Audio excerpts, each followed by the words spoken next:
Good afternoon. Welcome to this Tuesday edition of Wire to Wire. Hello from Horseshoe Indianapolis alongside Racing Rachel, track announcer John G. Dooley. Not just a start of another race week, it's Indiana Derby week for all of us here at Horseshoe Indianapolis. A lot going on. And of course, yesterday we had the draw for the Indiana Derby and the Grade 3 Deli Racing Form, Indiana Oaks. Yes, we're really excited about the Indiana Derby and the Indiana Oaks. We'll talk about that here in a little bit, but definitely a good draw. We got a 9-horse field in the Derby, so we're looking forward to that. And today we've got some trials. Tomorrow we have stakes.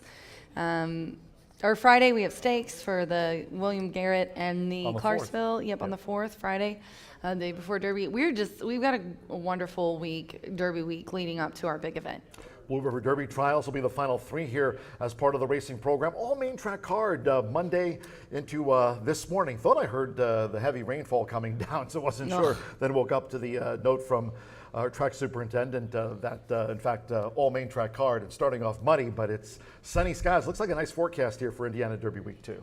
Yeah, it does. And I was just talking to Anonymous Dan, and I was like, let's just get all the rain. I'm totally fine with it today. Monday to Tuesday just morning. Get it all out so that we don't have any Saturday. That's all I ask. Yeah, a lot to look forward to here through the course of Indiana Derby week. Again, racing today, tomorrow, Thursday, 4th of July. We'll have a special post time on those premier races. And of course, Saturday's big day featuring the Indiana Derby and Deli Racing Form, Indiana Oaks. But that's on Saturday. Today, weather-wise, let's check in for the first time this Indiana Derby week. We'll head downtown, check in with Chris at WRTV6. Chris, how's the weather looking?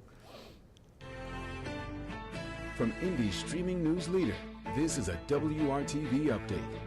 Back to dry skies for the afternoon and into the next couple of hours. A couple of clouds working their way through, but no worries about rain. Temperature readings getting back into the mid-80s and holding right there. Will clear out just before sunset tonight. If you're back tomorrow, mid-80s expected. Clearing skies, sunny by the time we get to daybreak through sunset. Overall, a really nice day and lower humidity, so a lot to look forward to today and into tomorrow. John, back to you.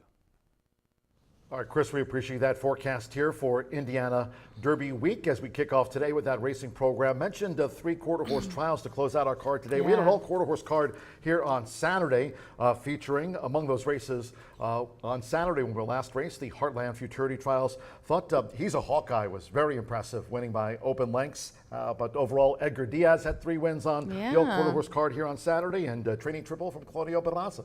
You know, you got to make a note of Tim Eggleston. He had a thoroughbred and a quarter-horse win on Thursday. And then the no training doubles on the all quarter-horse day, but Natasha did. Tony Cunningham, who also is crushing it in the thoroughbred, had a double. Tim did have one on Thursday and Saturday. Tony and Tasha as well, my bad. And then Diego Bocanegra, Edgar Diaz, and Cisco Quintero with doubles.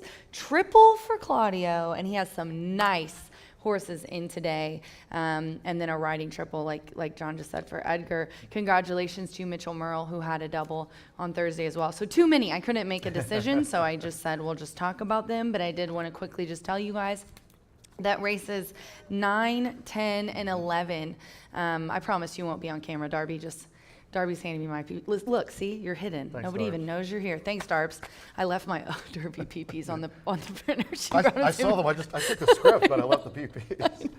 Oh, no, just kidding. You didn't know they were mine. I didn't get the email. Anyways, we do have 3 Blue River Derby trials, and these are Indiana bred trials, and definitely a really nice 3 horses. Martha's very excited to talk about this later, and just a wonderful series. The final is going to be big because it's the top 10 fastest, and it's a field of 9, a field of 10, I believe, two fields of that.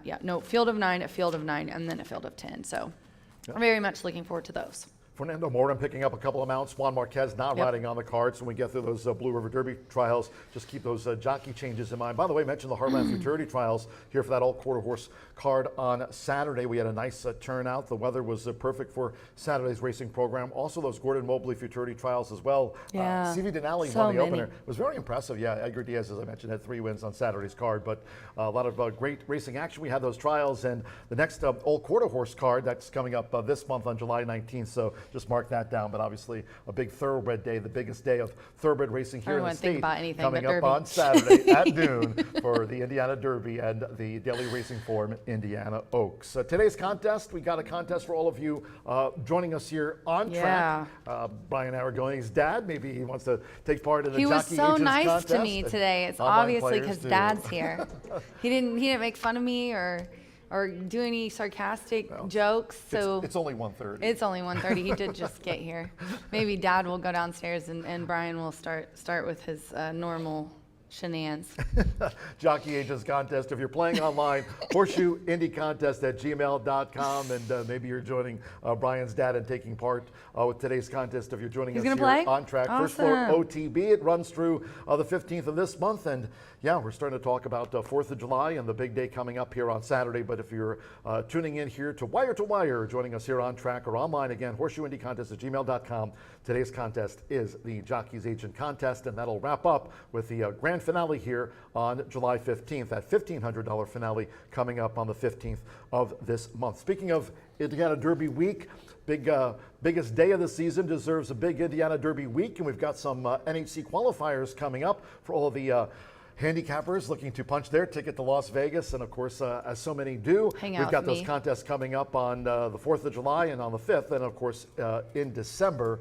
That's still months away. Yes, we're gonna hang out with you. Yeah, that's it's the spring. We're still in the summer, so we got a while. But definitely need to get on it though, because once you get here to the end of the meet, there is a final on December 6th, and then it's in March. So you've only got a few chances after that. Yeah, right. Definitely. You really want to qualify as soon as possible. Yeah, that's how they all are. Versus December I have learned so much from these guys, and they want to get in early so that the pressure's off. They might play for another seat, but they want that one. So definitely a nice spot. Doug and Caden are coming. Can't wait to see them. The Radars will be in town. The Radars will be in town. If you would like to play in the contest, it's a live money bankroll. Yeah, just like them. A live money bankroll for our NHC qualifier. Most of the tracks are available, the afternoon tracks on Friday, but then Saturday we have 5 of them will be mandatory Horseshoe Indianapolis races. So be sure to note that. 4th of July, post-time noon, we've got 2 premier races scheduled for the Independence Day holiday. You mentioned it, the William Garrett and also the Clarksville. Those are coming up here on Friday during Indiana Derby week, and of course the big day on Saturday. Reservations, hopefully you already have yours, because time's ticking away. The start of Indiana Derby week with today's racing program, including, as we mentioned, those Blue River Derby quarter horse trials, the final 3 on today's all main track card. But if you still are looking to check in with us here on Saturday, join us for the big day. You can reach out to Beth at 317-421-8801 with those Indiana Derby reservations. And again, the big day coming up here on Saturday with that special noon post time. And we know the field already. 9 entered for the Grade 3 Indiana Derby, and 6 fillies going in for the Daily Racing Form Grade 3 Indiana Oaks on Saturday. Yeah, we're going to have a really nice day of races. Call Beth, because it's filling up fast here for the Derby. So let's just go ahead and quickly talk about the post draw was yesterday. I saw that live on YouTube. Yeah. I saw Tim Hanisch. I saw Jeremy. Everybody's Anchorage, butts. Bugsy. Yeah, I think everyone was kind of expecting a show, but I just did, people always do those lives where they just set up their camera and you just kind of hang out with them, and we just hung out in the jocks. Yeah, they just wanted the names. So we all just hung around. You got to see it's kind of a lot of waiting, and then we drew Master Controller. She was definitely, Brittany definitely entered, and we had that name circled, but her name didn't get thrown in there. So we redrew real quick right after that. And now we have it, ladies and gentlemen. Yeah, Bugsy making sure that Joe Ramos, vying for the riding title here, would get a mount. And there's Bugsy with the blue cap on, nearest the camera, always just shaking his head. Yeah. But at the same time, Joe certainly having a good meet with us here. He's winning back a Fernando Leather Cruz, so they figure to vie for this riding title all summer into the fall. But looking forward to the big day of the season. And of course, instant replay is in, coming off that Texas Derby victory. Brad Cox, 3 times, looking for actually a three-peat. He's already won the Indiana Derby 3 times. He can equal Bob Baffert with the most wins in the Indiana Derby with 4. And the instant replay will represent Cox and Company here on Saturday. Yeah, so let's talk about the Oaks just really quick, just to give you guys a rundown. And we have graphics that that Darby made. I'll get those to AV so we can show them, or I'm sure Aaron's already on top of it if I know him. The Grade 3 daily racing form Indiana Oaks. We have a sweet sponsor this year for the Indiana Oaks, and the one goes to Sturgeon Moon, William Walden, which I have his number. Caden gave it to me. I'm going to get a hold of him. Will is great on social media. He gives credit to the grooms, the owners. I mean, he's terrific. I saw this weekend. Did he win? Or I can't remember. I saw. But he always posts it. Just yeah, he always posts, team. and it's so. I love that when people are on social media updating their horses. Click-Co is how we're going to go with that one. Edgar Morales is aboard here for Brendan Walsh. This horse is only second time with winners, broke the maiden and then an allowance at Churchill, so a big step up for her. DeLorean. Owen Hardy, DeLorean is a really nicely bred filly coming from the Gazelle at Aqueduct. And then Top, super excited for our local girl, Michelle Elliott, to enter Top. She's never been in good form, right? She's in good form right now, and she's never ran at 2 turns at the distance. So it'll be a first time for her. Might be a little bit of a wild card. Sizzling. She is sizzling right now. Going good. So definitely mark that down. Heavenly Sunset, Brad Cox. Ricky, the day before, didn't think that he was sending anything. So Brad was obviously wavering between Iowa and Indiana, and he decided to run him here. Thankfully, this one also second time with winners coming out of an allowance and a big step up. Golden Eye Magic is the 6th. Jason DaCosta. This one coming out of Stakes Company ran a mile and an 1/8 and won. So obviously at Thistle. And then we'll go to the Indiana Derby real quick. Publisher is a maiden, but wow, what a prestigious line of PPs this horse is ran in the Rebel, Arkansas, Kentucky Derby. He's beaten some really nice horses. Master Controller, Brittany draws the 2. This is the first time with winners. Huge step up for her. Big long shot. Coal Battle.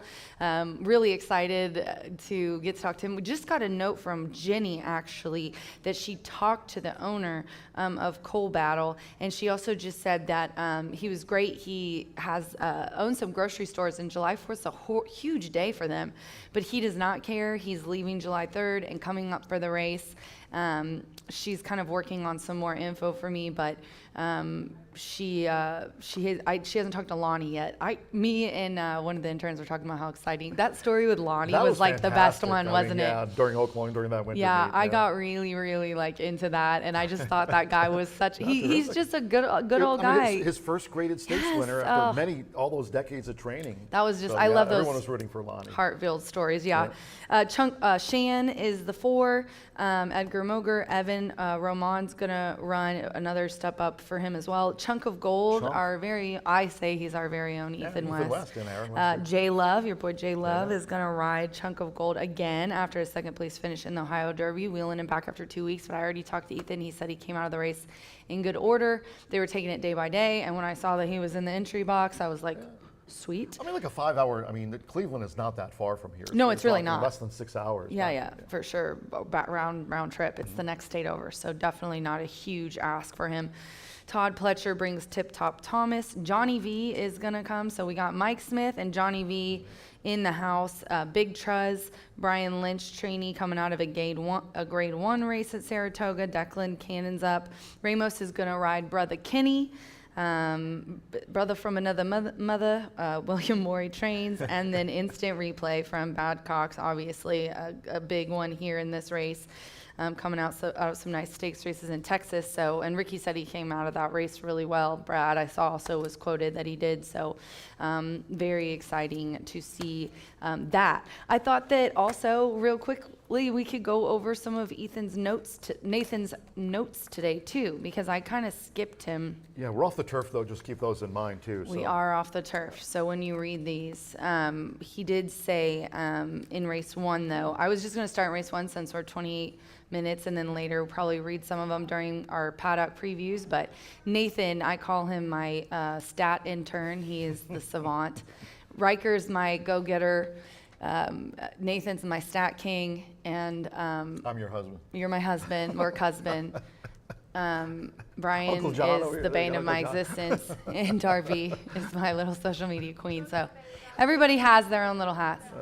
But Nathan says in race 1, keep track of all of the odds all 4 times. Forever Pink was the post-time favorite. She won when she wasn't the favorite. She's lost every other time with only one exception. I love those little factoids his genius brain comes up with. He's calling at the Shelby County Fair. Today? Yeah, here they come. Wow. In the middle of the grandstand with the desk. He's there. obsessed with calling. I loved his little calling video that we did and put on social. So we'll read more of those later, but I just want to let you guys know that's what's going on today. That's a few thoughts for the Derby. We'll probably do another little recap later. We did already catch up with Michelle and put that out there. Darby got a really great interview and did a wonderful story about Cisco Torres, who's ridden here forever. We'll show that later. I'm probably going to go Cisco's back. terrific, called him a lot. Yeah, I'm going to go back now today probably and get some more thoughts about Brad Cox's horses from Ricky Giannini. And then Wednesday, Hector Rodriguez, who is assistant to Steve Asmussen, is going to let us know when he's schooling, and Darby and I are going to go back and get some of that stuff. So we've got tons of good stuff to give you Derby insight this year. There's some people who have sent them a little bit earlier. And Samantha, if you're listening, and for everyone else, I know that Steve or Hector is going to school a publisher on Thursday. He said he likes to school them. The Kentucky Derby maiden starter. He likes to school them, not right the day before, but school them, give them a day, and then the race. So. Going to bang through the sponsors really quick. Cheers to Woodford Reserve Tequila, Erador, Bang through 'em, Murphy baby. Trailer Sales, of course, back with us in 2020.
Tuesday edition on Indiana Derby week of Wire to Wire. The second half always follows the script, makes it nice and easy for everyone. When you put together those scripts and you follow them, it is the best. And certainly thankful for all of our staff here at Horseshoe Indianapolis. Erica's sending out some of the finest cuisine and drinks in all of the 317. You've got Don taking good care, making sure everyone is safe and secure on Indiana Derby week here at Horseshoe Indianapolis. Whether you're on site this week for an excellent week of racing Tuesday all the way through Saturday, or whether you're tuning in simulcast, maybe you're on your lunch break, certainly wish you the best of luck. We've got plenty of opportunities. We may be off the turf course today, which is unfortunate. Hopefully that'll be the only rain we get throughout the remaining portion of the week. And we'll be back on that turf course again today, later on in the week. However, I think the races are still challenging. We may be off the turf. We may have suffered a couple of scratches with the surface changes. However, this pick 5 beginning in race 1, now 22 minutes away, and the pick 5 beginning in race number 4, challenging despite the surface change. And each and every day, regardless of whatever surface we're on or whatever the track may be listed as, 11.99% takeout each and every day. If you're a horse player, you have to love those low takeout opportunities. Unfortunately, for race players around the country, they are few and far between, but we offer 11.99% takeout in our pick 5s here, and our pick 4s, 15% takeout with that $1 minimum. Those pick 4s will kick off in race number 2 and race number 5 today, but with only 21 minutes to the opening post on Indiana Derby week, let's start taking a look at race number 1, scratch number 3, Spotty Showers.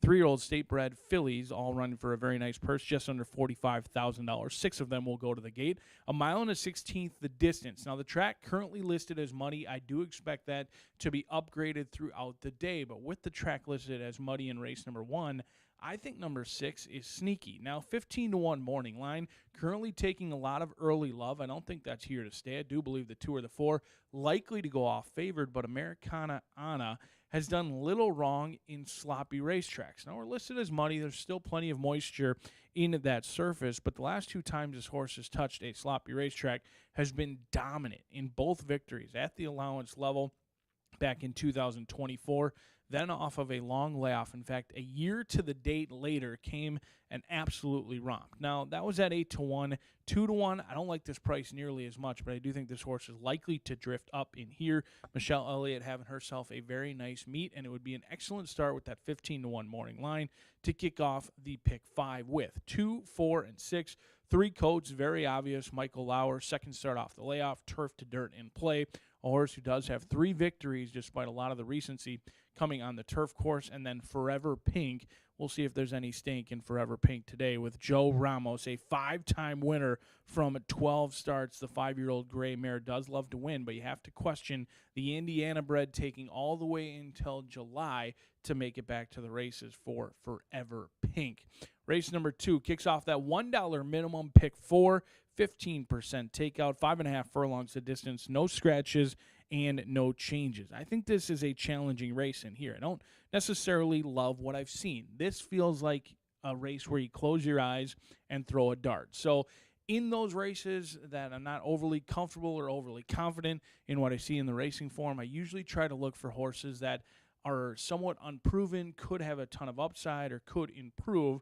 And that could be the case with number 3, Pereira Negra, Santos Sanger, Antonio Duran, a horse who debuted at maiden special weight, took a little bit of action in the betting, went off at 10-1, and didn't run a step. Was beaten by a city block, finished 10th out of a 12-horse field. There's not a lot to go off of. There's not a lot of love in that maiden special weight race, but they do get a ton of class relief, and you've got connections who win races, and I just like that this horse has only been defeated 1 time. A lot of the others in here have suffered numerous defeats already.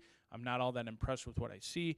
I think this could be a little bit of the unknown. You've also got number 7, Oh So Fancy, a horse who showed speed on debut, regressed badly on June 7th, but Randy Klopp is winning at 26%. He's currently running away with the trainer's title. I think Oh So Fancy could be a horse that goes off and gets overlooked early on in the wagering and then beat on the loose. Jonathan Nance looking for his second winner on the year with the veteran rider Rodney Prescott calling the shots in here for Be on the Loose with the Nance gang down on the inside. A horse who's run evenly throughout, was the beaten favorite last time out, and will likely be favored again in this spot. 1, 3, and 7 for me. as we kick off that $1 minimum pick 4 in race number 2. Race number 3, scratch 1, 3, and 4. It's a 4-horse field, but a competitive one at that. It looks like any of the quartet is eligible to win. I'm going to take the new face in here, Doroteo, Marcelino Pedroza Jr. for Jose Camayo, a horse who's a 3-time starter. All 3 starts came this winter over at the fairgrounds, then shipped over to Oaklawn Park, and has run some good races. Ran a huge second at 9-1 on debut, and then lost to Hypnus and lost to Clever again, who's a nice animal for Steve Asmussen. Actually ran in the Preakness and was all involved in the Preakness as well. I think Doroteo, the fresh face in here. It's a race many players are probably going to feel most comfortable just using the all button. It's a small field. Doesn't take that much to use the all button. Your options are likely limited to either use the 2 longest shots on the board from a bettor's perspective, the 2 horses that are going to get the least amount of love, or try and single and just move along. I'm going to take the single route in here with Doroteo, the fresh face to this group. Originally a bigger field than they get today with 1, 3, and 4 out. We'll single the 5 in race number 3. Race number 4, your best betting opportunity of the day. You've got 2 Brad Cox trainees in here, along with plenty of others going to the post. 1 mile on that track, and I think this is a wide open race. I think this is a great race to be sandwiched right in the middle. It kicks off that late fire 5, also the 4th leg of that early pick 5. It's a challenging race. Not very often do you see Larry Ravelli at 15-1 on the morning line, especially when he's sending out horses owned by Mrs. Carolyn Wilson, but Eliza Vance at 15-1. What if I draw your attention to Cheetah Lady in here? 10-1 on the board. Whitworth Beckman winning at 50%, though a small sample size. He sent 2 to Horseshoe Indianapolis thus far, and they've won a race and finished second. Joe Ramos calling the shots. Cheetah Lady, I think, gets the best trip in here. Final time was relatively slow last time out, but one of the only fillies that wants to come from off the pace. Should be a fair amount of speed. It'll at least be honest on the front end. And Cheetah Lady, I think, can continue to improve. Second time around this racetrack, second time off the layoff. Gets a favorable race flow. You get Joe Ramos and Whitworth Beckman. What else could you want for the 3-year-old filly by Quality Road? A lot of upside in there. I do believe the 1, 7, and 8 are going to take a ton of love. Both Brad Cox trainees are going to take action along with the Ron Moquette charge. However, we've seen horses go off at low prices. First time around this racetrack, oftentimes they need 1 trip around before they show their best stuff. That could be the case in here. I think this could be an excellent betting opportunity, hopefully spread out. If the 1, 7, or 8 win, so be it. However, we will move along to race number 5, an off-turf event. The first one that was originally carded to be on the turf and is now off. We'll be off the turf in races 5, 7, and 8, and with that surface change, no $1 horseshoe hat trick today. Scratch 1, 4, 7, 9, and 11 out of the 5th race. I'm going to go 2, 3, and 10. I'm hopeful that Silent Secretary goes off favorite in here at 0 for 15 off of a year-long layoff. If Silent Secretary wins, so be it. 2, 3, and 10 for yours truly. Crowned with Grace could be a separator for Tiana Richardville and Joe Ramos. 0 for 8, declared a non-starter last time out. That could be any type. And then you've also got the 2 and the 3. Quotient broke a bit slow and was rank and fought restraint all the way around. I think Quotient deserves a long look today for Rudy Brissett.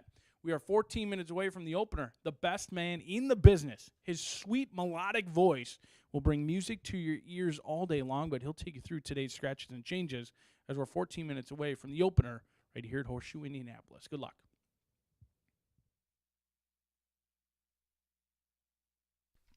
Good afternoon from Horseshoe Indianapolis. Hello now from the broadcast booth. Great to have you with us today. Track announcer John G. Dooley. 11 races on tap, all main track card. We're off the turf course. All 11 today, including 3 trials for the Blue River Derby will be run on the main track muddy. If you have your programs close by, let's take a look at the changes and corrections on today's racing program. And the distaff opener starts at the 50-cent early pick 5. Scratch number 3, Spotty Showers. Number 3, Spotty Showers has been scratched. No rider changes. Number 1, Brittany's Golden Faith. Add 1 pound to the listed program weight in the first. In the second race, maiden sprint to start the $1 early pick 4 off. No scratches, no rider changes. Number 6, My Strong Heart, 1 pound over. On to the third we go. This maiden sprint, scratch 1, tap the drum. Take out 3, Fly J's Fantastic. Number 4, World Fair, has also been scratched. With those scratches, no show wagering, no trifecta, no superfecta. Scratch the 1, 3, and the number 4. In the 4th race, the mile starts. The 50-cent late pick 5 carryover. In the late pick 5, low 11.99% takeout, $1,737 for a late pick 5 carryover. Here there are no scratches.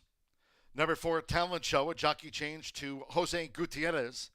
Wait's okay. Jose Gutierrez on 4, Talent Show. Number 2, La Orgullosa, 1 pound over. Number 7, Brown Sugar, 1 extra pound. Carryover in the late pick 5 again of $1,737. Another carryover on the card in race 5. Maiden is off the turf. This will now be run on the main track at a mile and a 16th. The carryover in the $1 late pick 4 presented by Itoba, $1,246. The second carryover on the card, it's here in the $1 late pick 4, $1,246. Scratch number 1, Little Juanita. The 4, Collected Bond. Take out the 7, Proud Words. Scratch 9, Mischief Lily. And 11, Marina's Charge. There's no $1 Horseshoe Hat-Trick All-Turf Pick 3. All main track card. No All-Turf Pick 3. Carryover again in the $1 late pick 4 presented by Itoba, $1,246. On to the 6th race we go. And here, scratch number 2, Just Happy to Be Here. There'll be no 10-cent grand high 5. There's that wagering note. No pentafecta. With a scratch of the 2, Just Happy to Be Here. No rider changes. Number 4, Binge, 1 pound over. Makes it there now 119 corrected. In the 7th race off the turf. Scratch 2, Pritchard. 6, Act Your Wage. Take out the 7, Snow King. Scratch 8, Cold Boss. And 9, Crooked Bullet. No superfecta wagering. No pentafecta. This will be run on the main track over the mile and a 16th. Scratch 2, 6, 7, 8, and the number 9. Race 8, Maiden is off the turf. The 8th race will be run on the main track at 1 mile and 70 yards. Scratch the 9, Against the Wind. 10, Dewey Oxberger. Scratch 12, Rocadora. And the 14, Revs Muster. Note 11, After Big Storm draws in. 13, Mordecai runs. The 11 and the number 13 both will run. Scratch 9, 10, 12 and the number 14. 1, Jackson's Bunny. There's that jockey change to Santo Sanjor. The maiden on the main track, Santo Sanjor, will handle the reins on a 5-race maiden in the 1, Jackson's Buddy. The 9th race, the first of 3 Blue River Derby trials over the 400 yards. Here, scratch. Number 5, LB Polo Boy. Scratch the 5. 9, Paradise Beach, a jockey change to Fernando Morin. Fernando Morin on 9, Paradise Beach. The 4, Beach First, and 4 pounds to the program weight. The first of 3 Blue River Derby trials. 10th race, over the 400 yards. Here, no scratches. Number 8, CV Sky Kiss, a jockey change to Fernando Morin. Fernando Morin on 8, CV Sky Kiss. The 9, HF Just Reno, 4 pounds over the program weight. Race 11, capping off the card at 7:14. Here, no scratches, no rider changes. Number 6, Apolitical Mission, plus 4 pounds in the finale and the 3rd and final trial for the Blue River Derby today. All main track card, partly cloudy 80s. Main track is muddy, just past the top of the 2 o'clock hour. Muddy track. We'll have the Distaff opener due off in just 8 minutes' time. Horses in the walking ring. Make it a great day with us here to start off Indiana Derby Week at Horseshoe Indianapolis.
for Riders Up.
Stepping onto the track for the first race. This race will be run over the mile and a 16th, a field of 6.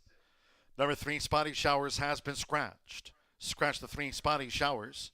1, Brittany's Golden Faith, 1 pound over the listed program weight. Race 1, the distaff with exacta, trifecta, superfecta, double pick 3, start of the 50-cent early pick 5, all main track card. Main track buddy, 2 minutes.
Less than 1 minute to post time. Start to the 50-cent early pick 5. All main track hard. Main track muddy. Less than 1 minute.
The horses are approaching the starting gate.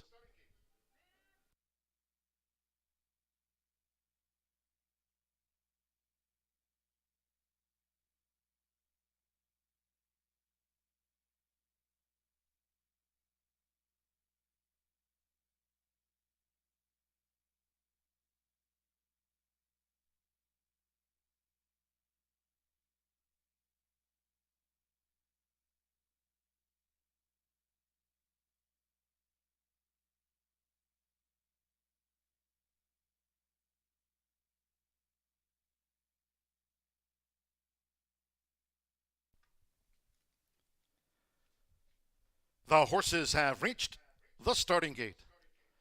It is now post time. They're going in. Orlando Mojica with Brittany's Golden Faith. Joe Ramos, Forever Pink. First run of 2025 for Forever Pink, who's joined Brittany's Golden Faith, loading up. Santo Sanjor, 3 coats. 8-5, the first favorite, 3 coats. Joined Forever Pink and Brittany's Golden Faith. Fernando de la Cruz with Single Her. So the couple in the back. Evan Roman, here's Americana Anna.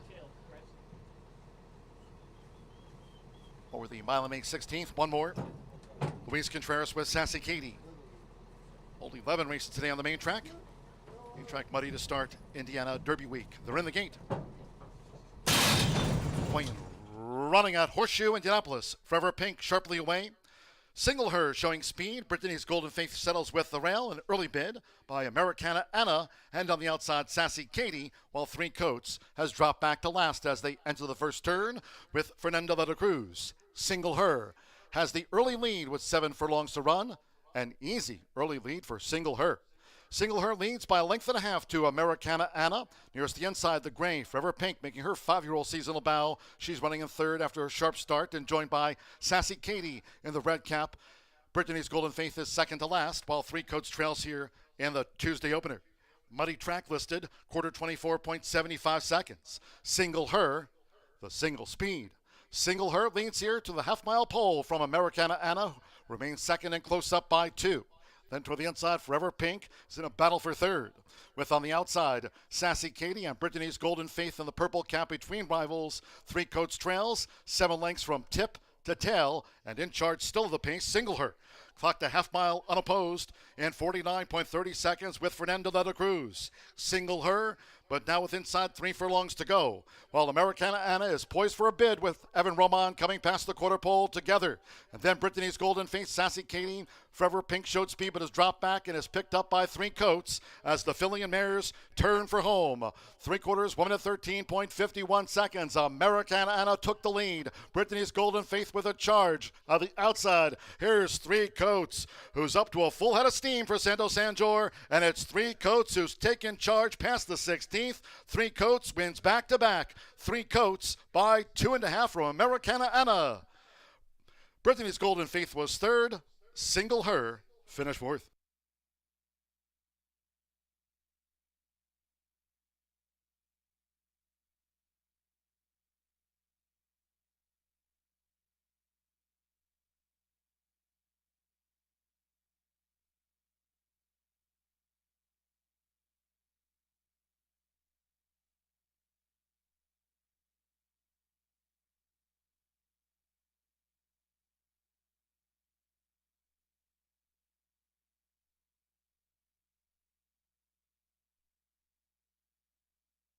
$144.81 after the distaff opener. Muddy Track, $144.81.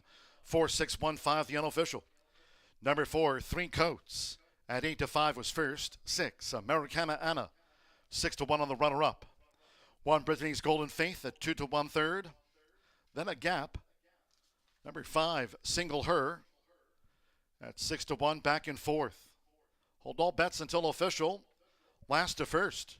3 Coats, Santo Sanjor for Mike Lauer. Breeder owner Penny Lauer. 3 Coats at 8-5. The first favorite starts off Indiana Derby Week.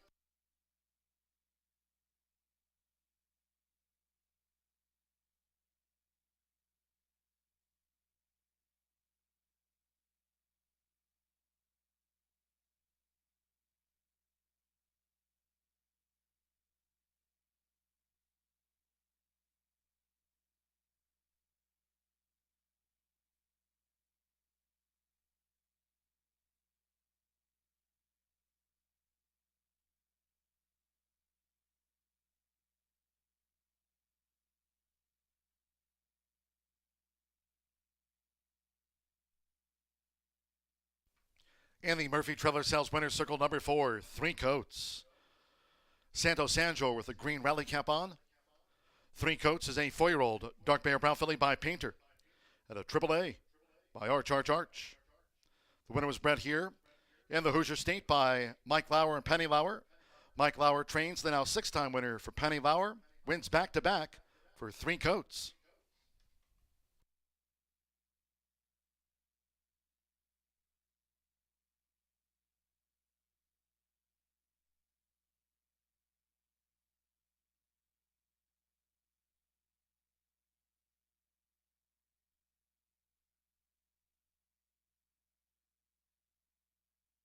Race 1 official.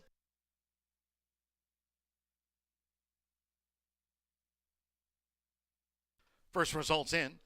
4-6 exacta paid $48.20. 50-cent trifecta 4-6-1, $32.80. With Single Her back in fourth, the 10-cent superfecta 4-6-1-5 returned $26.94. Top of the card, 3 was a non-runner. Favorite first. 6 ran. Muddy Track, 144.81 seconds. 24 minutes away from race 2. In the maiden distaff sprint, there are no scratches and no jockey changes. 6, My Strong Heart, 1 pound over. Exacta trifecta superfecta, double pick 3. Start to the $1 early pick 4 with the maiden. Well, main track card, as noted, we're off the turf. Main track muddy. 2:44 post time in all cases. Please do try to make your Horseshoe Indianapolis selections and wagers today early. Thank you. Coming up in just a moment, our first race replay of the distaff. Hope you had a bet on 3 Coats.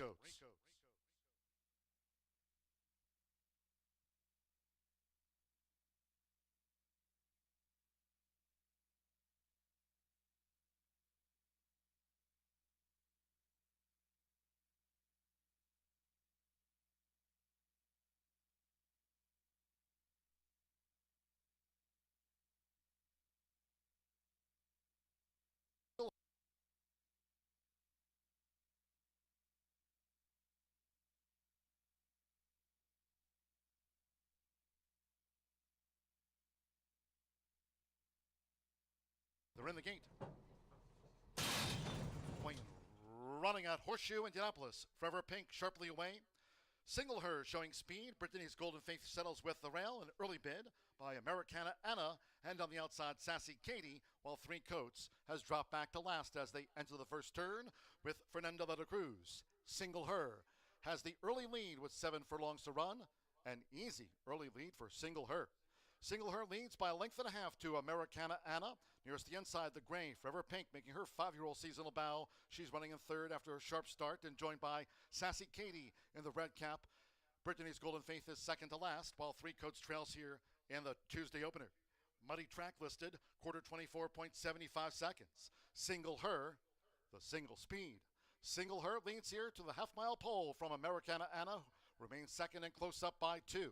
Then toward the inside, Forever Pink is in a battle for third. With on the outside, Sassy Katie and Brittany's Golden Faith in the purple cap between rivals. Three Coats trails, 7 lengths from tip to tail, and in charge still of the pace, Single Her. Clocked a half mile unopposed in 49.30 seconds with Fernanda de la Cruz. Single Her, but now with inside 3 furlongs to go. While Americana Anna is poised for a bid with Evan Roman coming past the quarter pole together. And then Brittany's Golden Faith, Sassy Katie, Forever Pink showed speed but has dropped back and is picked up by Three Coats as the filly and mares turn for home. 3/4, 1 minute 13.51 seconds. Americana Anna took the lead. Brittany's Golden Faith with a charge. On the outside, here's Three Coats, who's up to a full head of steam for Santo Sanjor, and it's Three Coats who's taken charge past the 16th.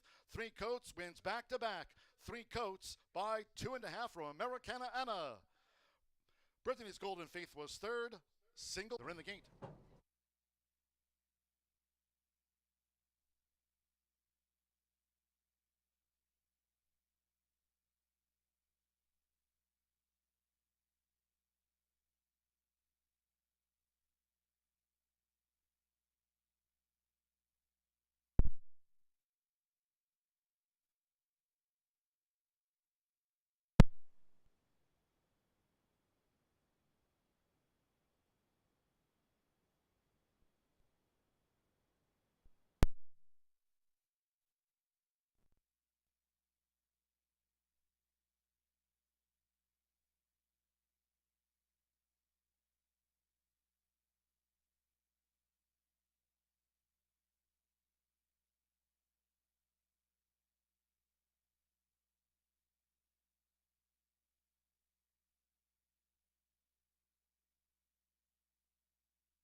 Please note the main track here at Horseshoe Indianapolis. All main track card off the turf. Main track now labeled good.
Three Coats kicks off Indiana Derby Week here at Horseshoe Indianapolis. A horse you'd love to own. Winner on the turf last time out, and a last to first winner to kick off a Tuesday racing here at Horseshoe Indianapolis. Now 7 minutes away from race number 2.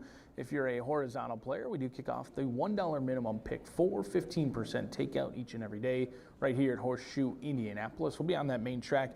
Do know John G. Dooley gave us the information that the track has been upgraded to good. Hopefully we'll be at fast at some point throughout the card today. We've got maidens taking the main stage. 5.5 furlongs going to be the distance. No scratches, no changes. I'm going long shot hunting in here with Perla Negra. 10-1 on the board off that 12-1 morning line. Antonio Duran, Santos Sanger teaming up. Sanger looking for his riding double. He had a very nice last to first ride, splitting horses with Three Coats in the opener. He'll look to do so again in here with this 3-year-old filly by Spite Song, who tried maiden special weight on debut. She took a little bit of action. It was a full starting gate, 12 horses in the gate that day.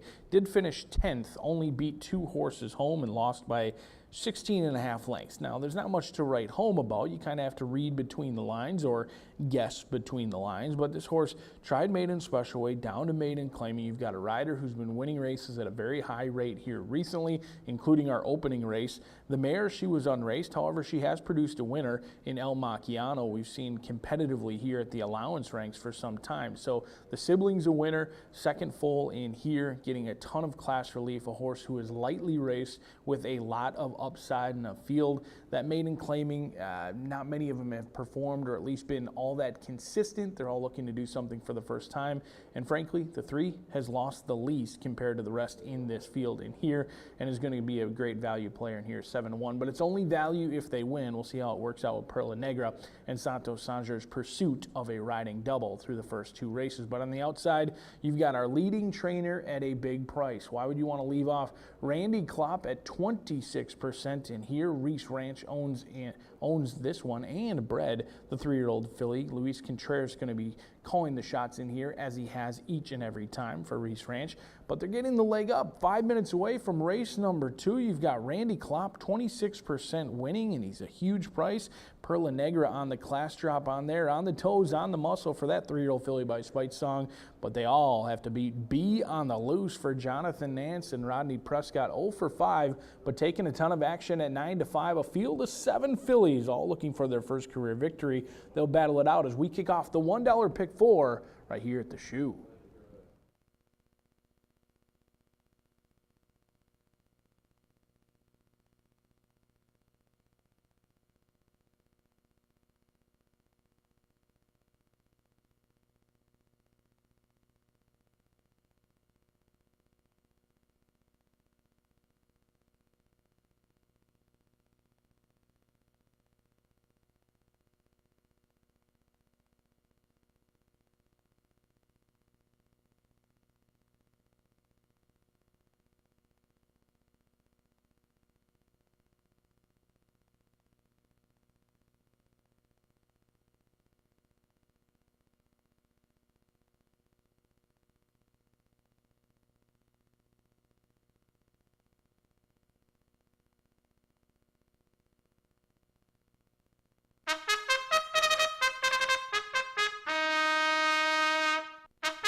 The horses call post right now for the second race. This maiden sprint at 5.5 furlongs, a field of 7. No scratches, no rider changes. 6 My Strong Heart to add 1 pound to the program I've listed. Exacta, trifecta, superfecta, double pick 3 starts at the $1 early pick 4. Well, main track card, as we've noted, main track, labeled good. 3 minutes to post time. 3 minutes.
We're less than 1 minute away from post time for this maiden sprint. Starts the $1 early pick 4 off. Main track labeled good. Less than 1 minute.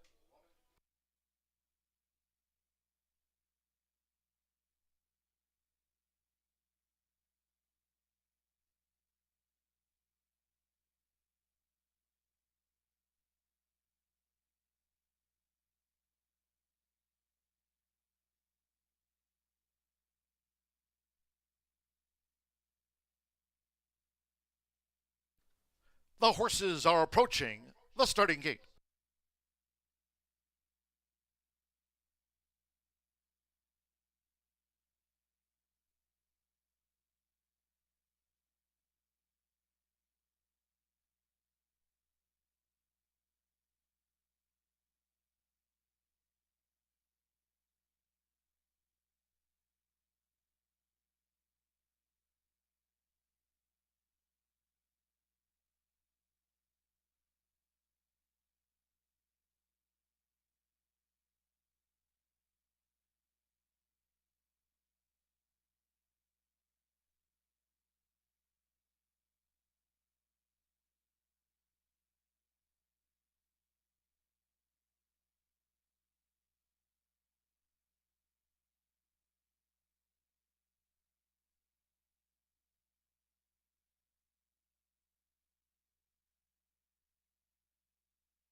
The horses have reached the starting gate.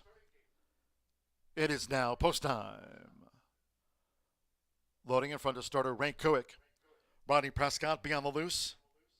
First installed, 7-5 favorite, Be on the Loose. Alex Ishard with Lily Rose Express joins. Cesar Orantes with Aaron.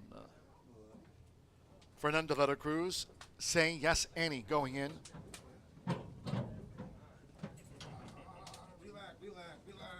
Be on the Loose, 7-5 favorite. 3-1 by Strong Heart and 4-1 Oh So Fancy. Perla Negra, Santo Sanjo riding for a double. My Strong Heart, Joseph Romero claims the 7-pound apprentice allowance. Now Perla Negra.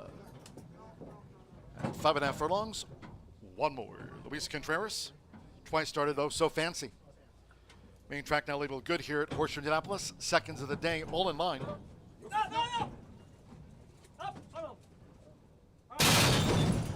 And they're off. My Strong Heart barrels away from the gate there for Joseph Romero. My Strong Heart gets the jump. Oh So Fancy in the red cap now pursues the pace as they make this dash toward the half-mile pole. Nearest the inside is Be on the Loose through into third. Aaron has a white cap. Then on the outside, Lily Rose Express with Say Yes Annie on the far outside, and in behind horses, Perla Negra gets shuffled back to last. They round the far turn, 3 furlongs to go. Aiming for My Strong Heart. Opening quarter. Good track now, 22.50 seconds. My Strong Heart leads by 3/4 of a length. Oh So Fancy second on the outside by 3.5, with Be on the Loose running in third. As these maidens straighten away, Aaron fourth on the far outside. With the rail is Perla Negra, then farther back to Lily Rose Express and Say Yes Annie. Well into the stretch, Oh So Fancy runs it, My Strong Heart. Oh So Fancy, My Strong Heart the inner. Oh So Fancy's nosed in front. And here's Be on the Loose. And Rodney Prescott has that black rally cap on. Be on the Loose. Descends on Oh So Fancy. And toward the inside, My Strong Heart. It's Be on the Loose getting up. Be on the Loose. Track them down. Be on the Loose has won it for Oh So Fancy with My Strong Heart. Lily Rose Express back and forth.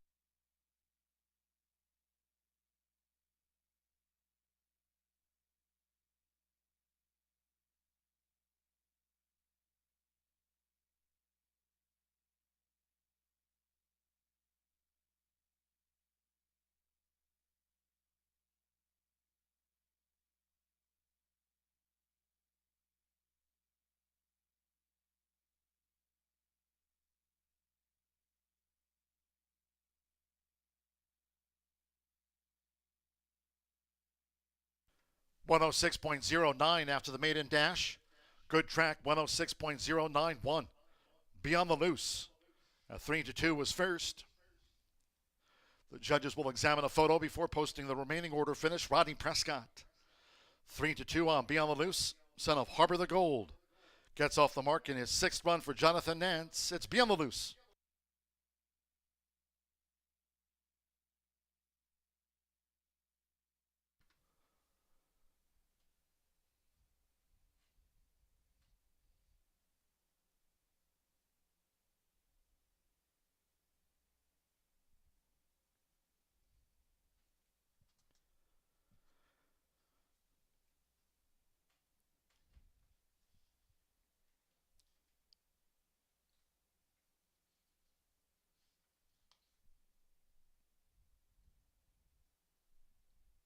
Result of the photograph finishing second was the 7 Oh So Fancy at 5-1. 6 My Strong Heart at 8-5 was third in the maiden. And number 4 Lily Rose Express at 10-1 fourth. 1-7-6-4 after race 2.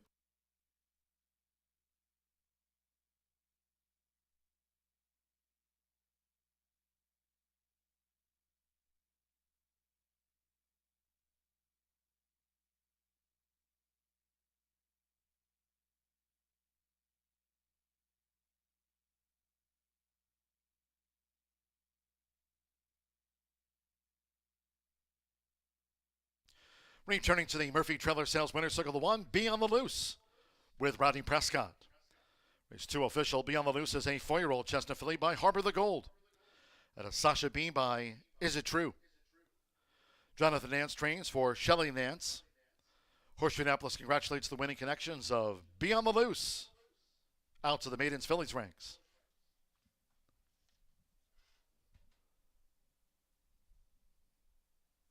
$1-7 exacta, paid $26.60. 50-cent trifecta, $176, $14.15. The 4-1 opening double, combining 3 coats with Be on the Loose, $19.20. Lily Rose Express fourth in the maiden, 10-cent superfecta, $1.764, paid $7.55. All 7 ran, favored first, Good Track, 106.09. Third race, from the next maiden sprint, take out 1, Tap the Drum. Scratch 3, Fly J's Fantastic, and the 4, World Fair.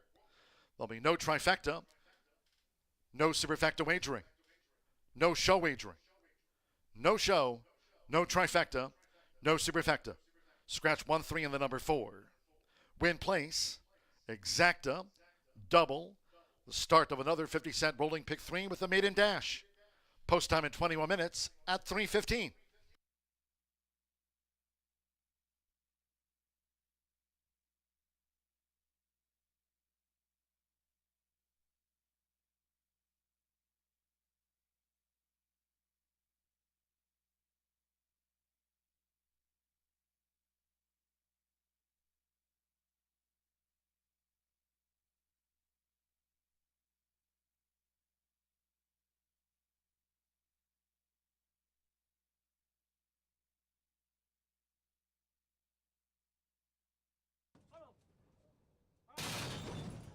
And they're off. My Strong Heart barrels away from the gate there for Joseph Romero.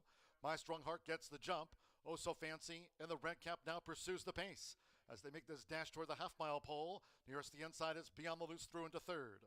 Aaron has a white cap. Then on the outside, Lily Rose Express with Say Yes Annie on the far outside, and in behind horses, Perla Negro gets shuffled back to last. They round the far turn, 3 furlongs to go. Aiming for My Strong Heart. Opening quarter. Good track now, 22.50 seconds. My Strong Heart leads by 3/4 of a length. Oh So Fancy second on the outside by 3.5, with Be on the Loose running in third. As these maidens straighten away, Aaron fourth on the front outside. With the rail is Perla Negra, then farther back to Lily Rose Express and Say Yes Annie. Well into the stretch, Oh So Fancy runs at My Strong Heart. Oh So Fancy, My Strong Heart the inner. Oh So Fancy's nosed in front. And here's Be on the Loose. And Rodney Prescott has that black rally cap on. Be on the Loose. Descends on Oh So Fancy. And toward the inside, My Strong Heart. It's Be on the Loose getting up. Be on the Loose. Track them down. Be on the Loose has won it from Oh So Fancy with My Strong Heart. Lily Rose Express.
enough to ride all over the world.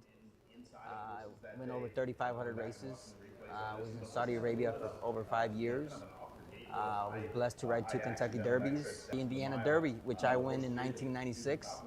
And I said at the time that if I'd never rode the Kentucky Derby, being that the Kentucky's the next state over, that I'd win the Indiana Derby, so I did. I won in 1996. So at that time, actually, it was at Hoosier Park, which they moved from Hoosier to here to Indiana, Horseshoe Indianapolis.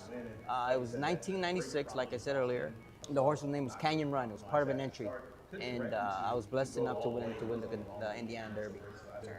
Well, when my career ended, which I retired in 2017, which I retired due to my injuries. I had broken my neck for the 4th time, and it was time for me to give it up.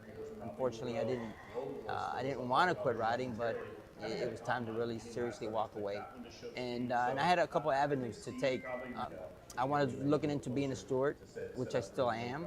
And the next best thing was going to be a jockey agent. You know, I wanted to take young kids and young apprentices and mentor them. You know, show them and explain to them and teach them what I had learned, what I went through, and what, you know, to try to help them more than anything. Right now, I'm representing Marcelino Pedrosa. He's 4th here in the standings right now, and Alex Richard. And I'm looking for right now for an apprentice as we speak, just to have a full base to say, you know, two journeymen and an apprentice. Right now, I'm in the process of getting them. That's what an agent does, is get them securing mounts for the bigger and better races. And right now, there's a couple prospects. Hopefully, they'll fall through.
Ten minutes to the 3rd race here at Horseshoe Indianapolis. I know this one's scratched down. There's no show wagering, but I'm still going to talk about 3 horses. Probably talk about all of them, actually, because I have a superstition to not leave out one horse.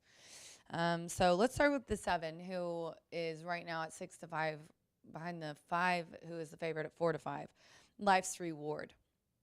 Fernando de la Cruz is aboard for high percentage trainer Brad Cox. 28% wood clip, 72% in the money. You can't go wrong here. This one's coming from Keeneland. Really interesting. Took to the slop on the debut, April 25th at Keeneland, in a maiden special weight for 100,000 sprinting at today's distance. The debut put up an 85 Brisnet speed figure and was second by less than a length. So that's an amazing debut.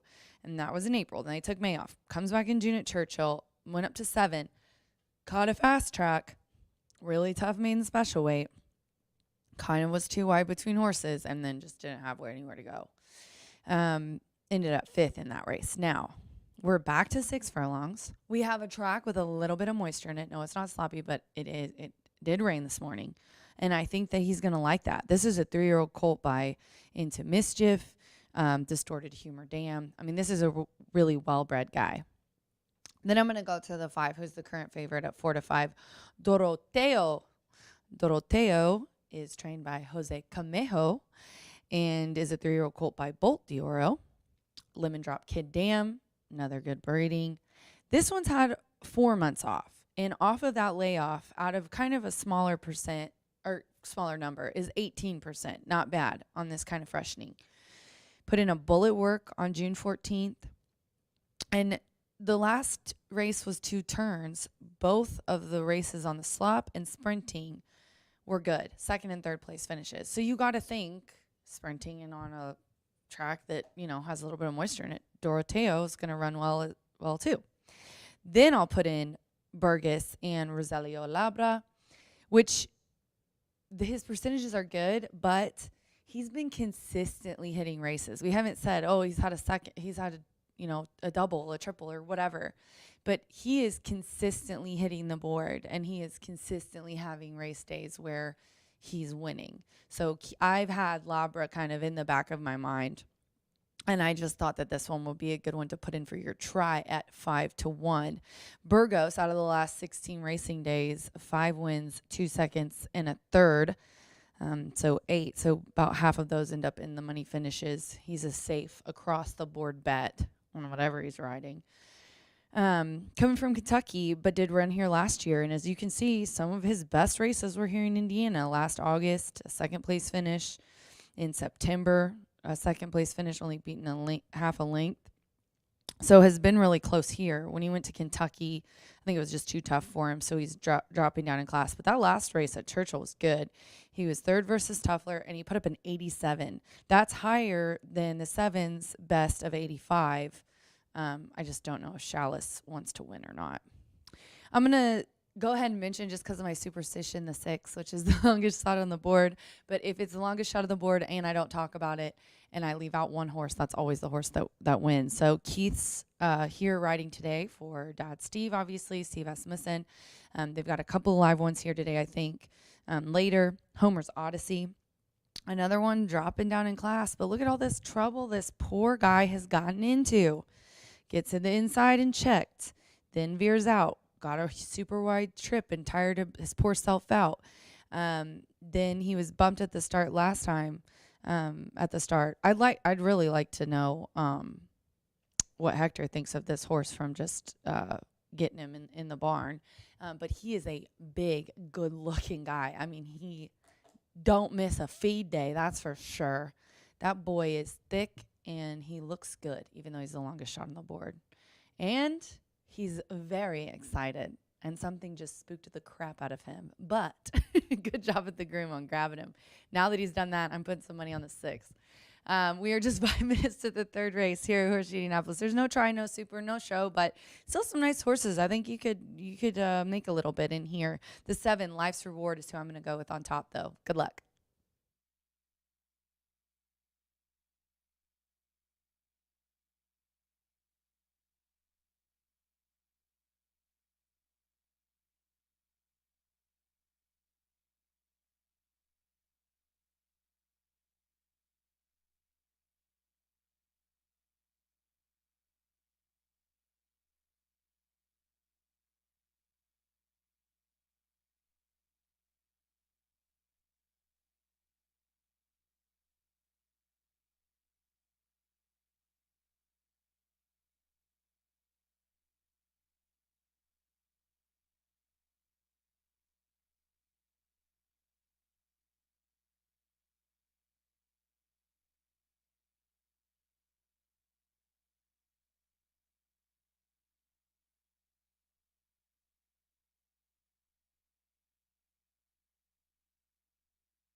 Braden stepping onto the track now for the third race sprint.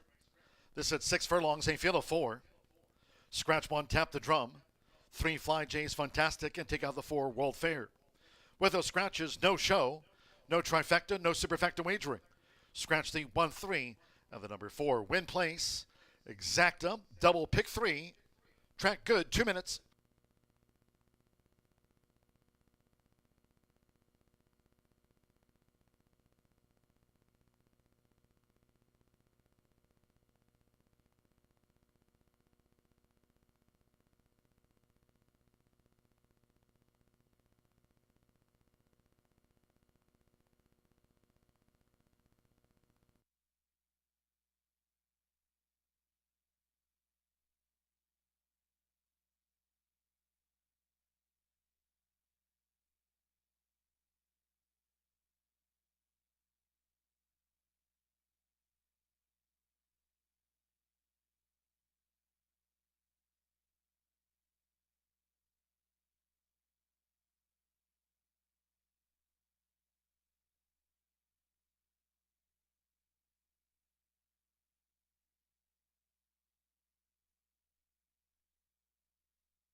Less than 1 minute to post time for the maiden sprint. Less than 1 minute.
The horses are approaching the starting gate.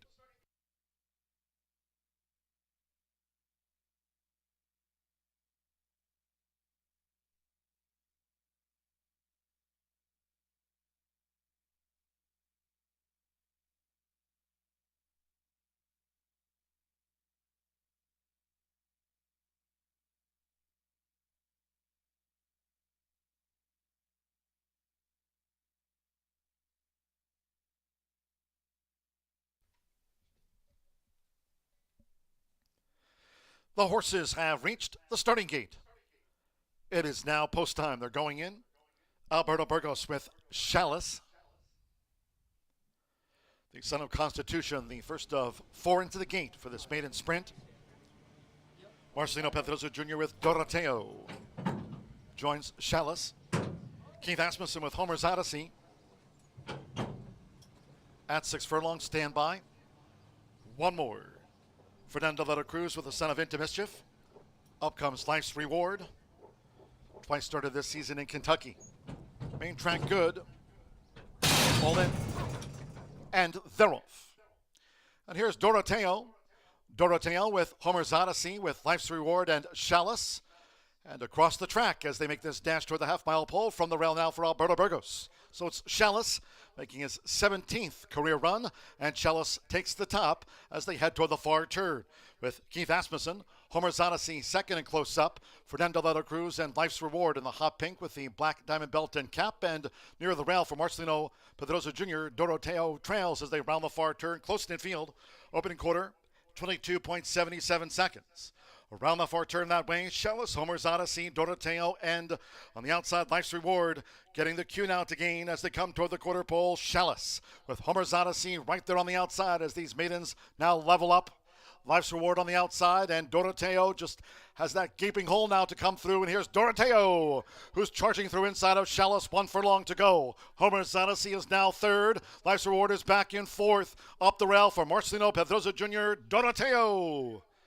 Doroteo sailing away with a win. Doroteo reports home by 5 from Homer's Odyssey, then Chalice and Life's Reward.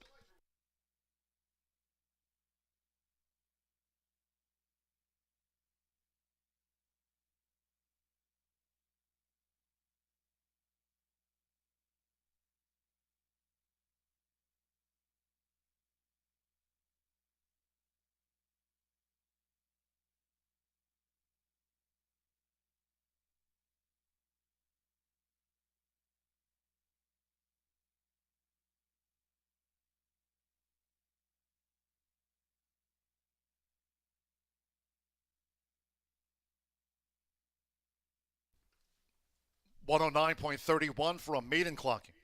109.31. 5 Doroteo. 3 to 5 first. Number 6, Homer's Odyssey.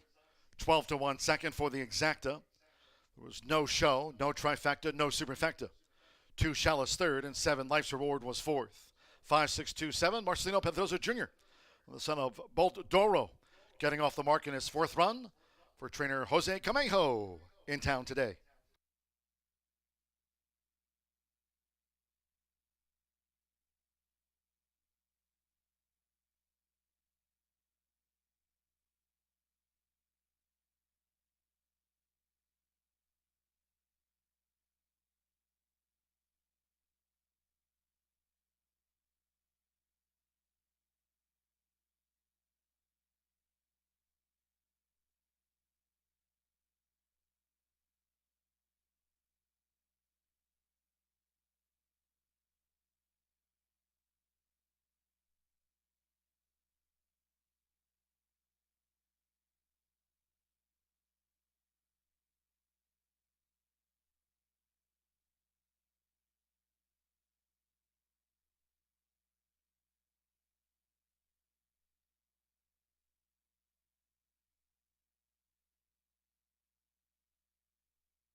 Third race official.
Race 3 official.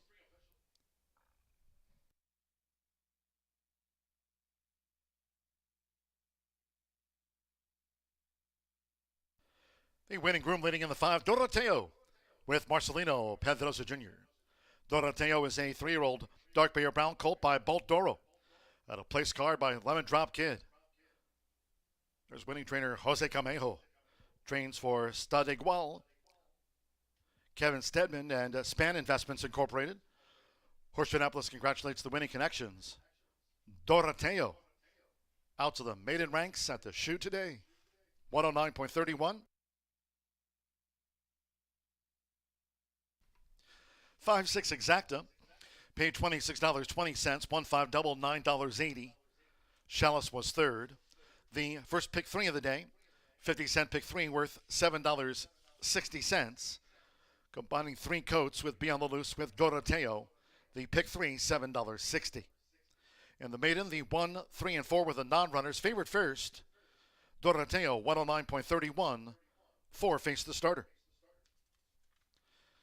20 minutes away from race 4 next. And in the Phillies Mares Mile, no scratches. For Talent Show, a jockey change to Jose Gutierrez. The weight's okay there. Jose Gutierrez rides the 4 Talent Show. 2 La Orgullosa, a pound over. 7 Brown Sugar, a pound over. Exacta, trifecta, superfecta, double pick 3. Noting there is a carryover. And the 50-cent late pick 5, low 11.99% takeout. All main track card, and the late pick 5 carryover, $1,737. Good track, 346 for a post time for the mile.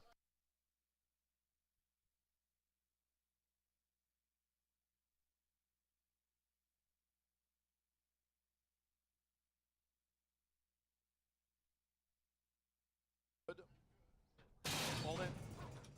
And they're off. And here's Doroteo. Doroteo with Homer's Odyssey with Life's Reward and Chalice. And across the track as they make this dash toward the half-mile pole from the rail now for Alberto Burgos. So it's Chalice making his 17th career run, and Chalice takes the top as they head toward the far turn with Keith Asmussen, Homer's Odyssey second and close up, Fernando Leto Cruz and Life's Reward in the hot pink with the black diamond belt and cap, and near the rail for Marcelino Pedrosa Jr., Doroteo trails as they round the far turn, close in field, opening quarter, 22.77 seconds. Around the far turn that way, Chalice, Homer's Odyssey, Doroteo, and on the outside, Life's Reward getting the cue now to gain as they come toward the quarter pole. Chalice with Homer's Odyssey right there on the outside as these maidens now level up. Life's Reward on the outside, and Doroteo just has that gaping hole now to come through. And here's Doroteo, who's charging through inside of Chalice. 1 furlong to go. Homer's Odyssey is now third. Life's Reward is back in fourth. Up the rail for Marcelino Pedrosa Jr., Doroteo. Doroteo sailing away with a win. Doroteo reports home by 5 from Homer's Odyssey, then Chalice and Life's Reward.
Doroteo looked excellent in the warm-up and ran and wrapped up easy winner.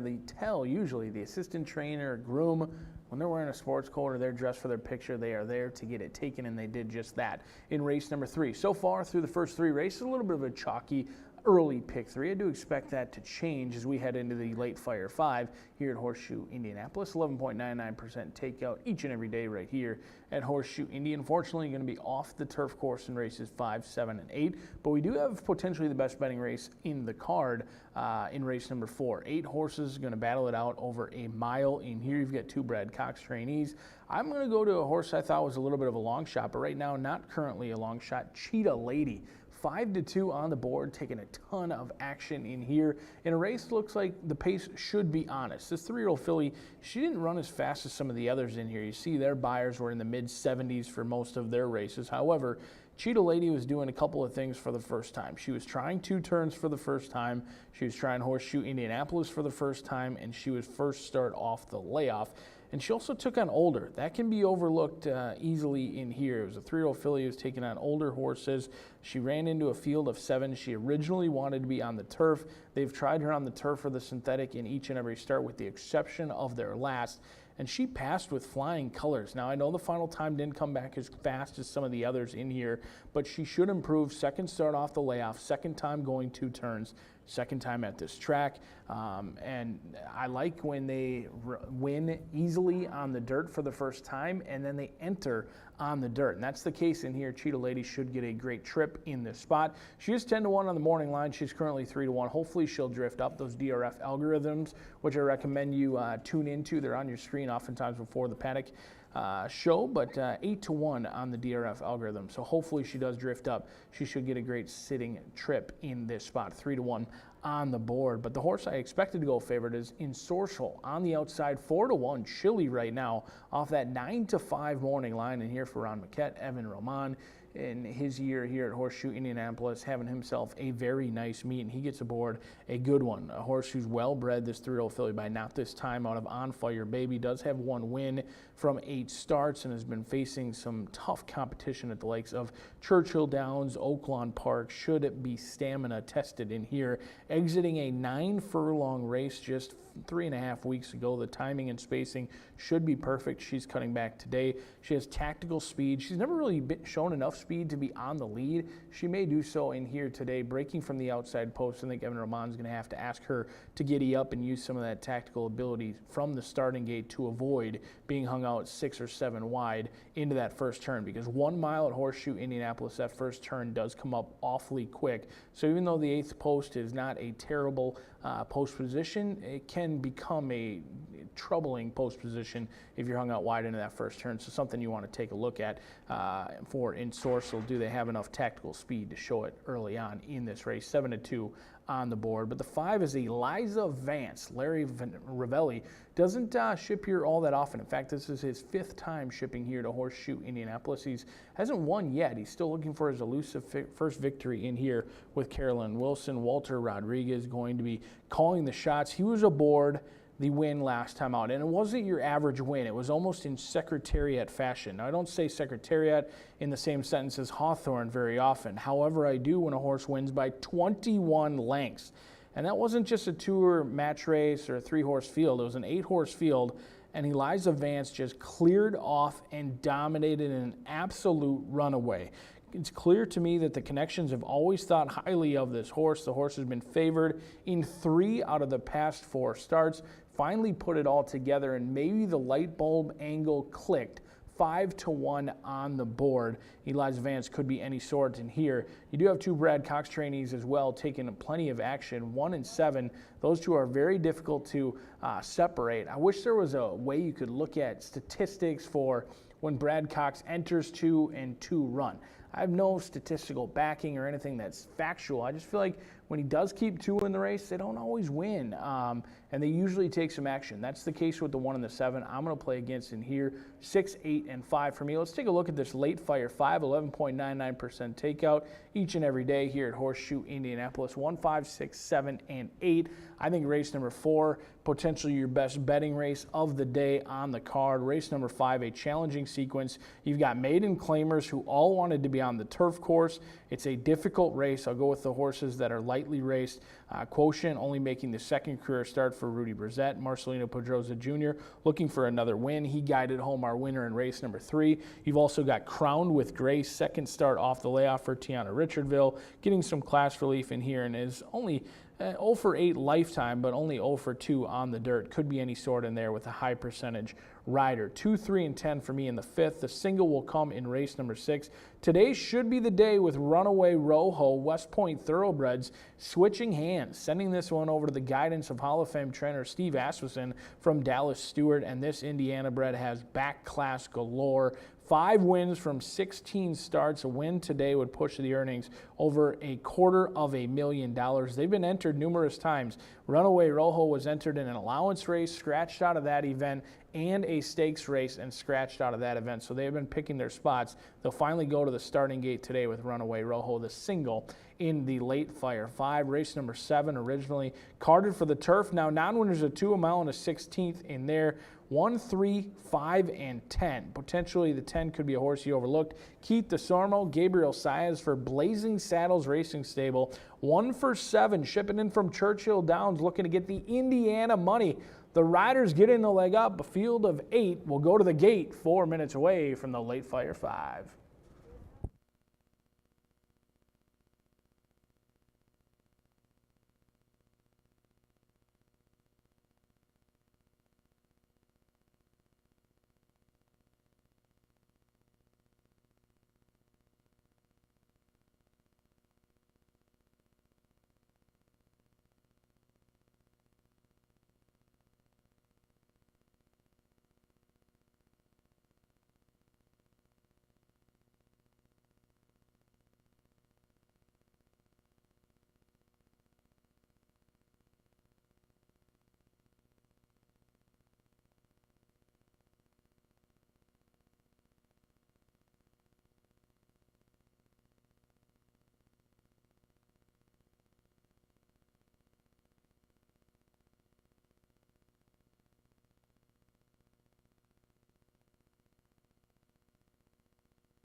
The horses stepping onto the track now for the 4th race. This race will be run at 1 mile, a field of 8. For Talent Show, the jockey Jose Gutierrez on For Talent Show. Couple of overweights. Number 2, La Orgullosa, a pound over. 7, Brown Sugar, plus 1 pound. Exacta, Trifecta, Superfecta, double pick 3. Phillies Mile starts the 50-cent late pick 5 carryover.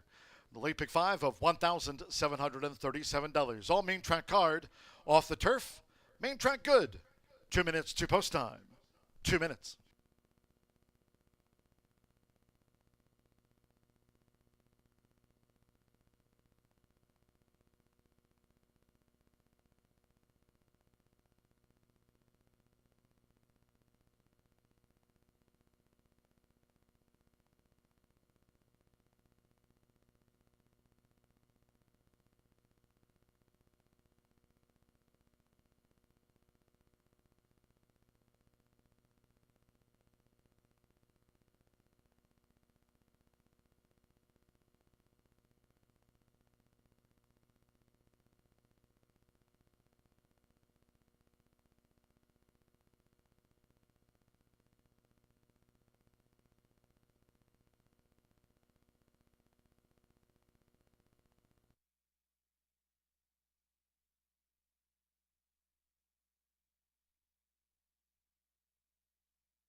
Less than 1 minute to post time. Start to the 50-cent late pick 5 all main track card. Pick 5 carryover, $1,737. Main track good, less than 1 minute.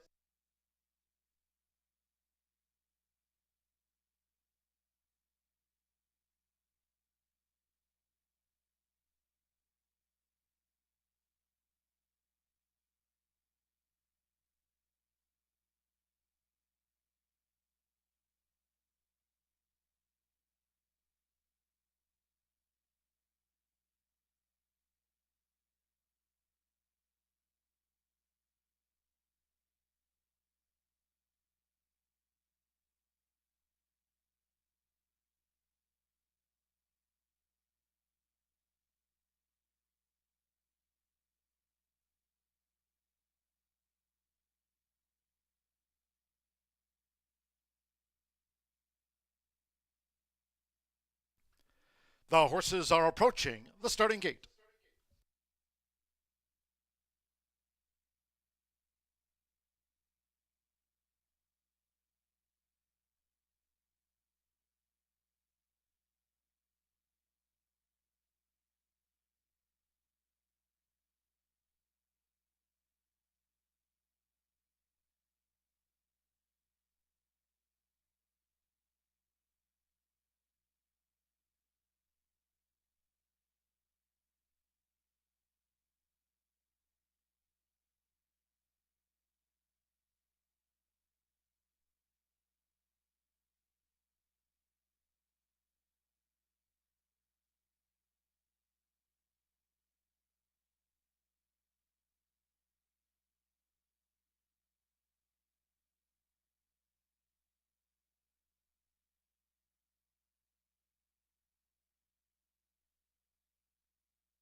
The horses have reached the starting gate.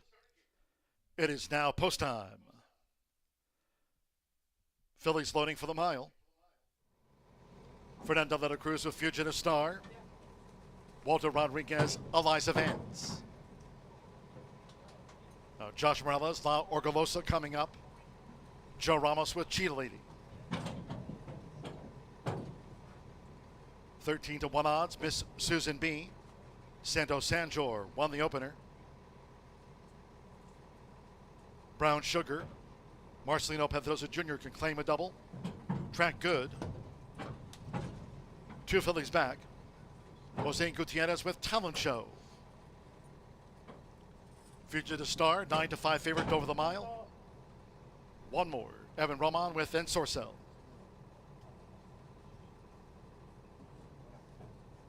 They're in the game.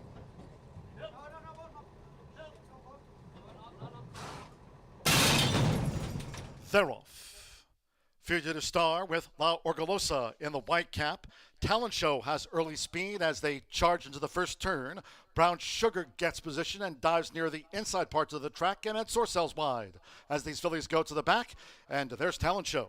So with Jose Gutierrez, Talent Show takes the top and has come clear here from Fugitive Star by nearly 4 with 6 furlongs to run.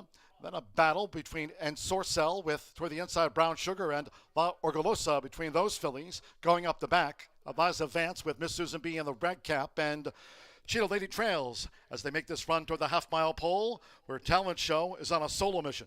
The first 2 of 8 furlongs in 23.54 seconds. Talent Show at long odds leads the mile. It's Talent Show who's clear by 5 from Fugitive Star, who pursues for Fernando de la Cruz in turn 4 more to Ensorcel, who's running in third. Then Brown Sugar, La Orgullosa, Miss Susan B, Eliza Vance, and Cheetah Lady, half mile 46.63 seconds. They round the far turn, still with Talent Show at 47-1 to track down as Fugitive Star continues to whittle away at the lead, and Fugitive Star has just taken charge at the quarter pole.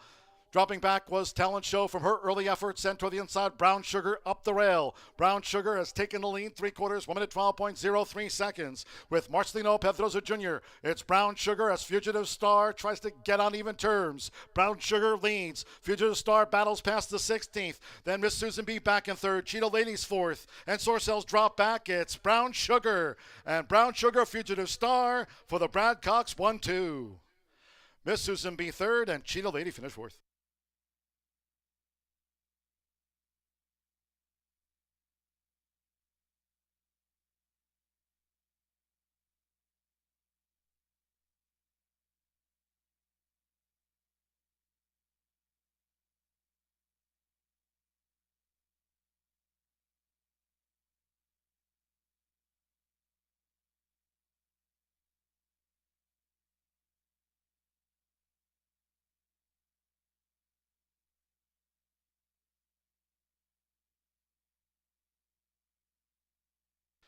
$137.67 after the Phillies mile.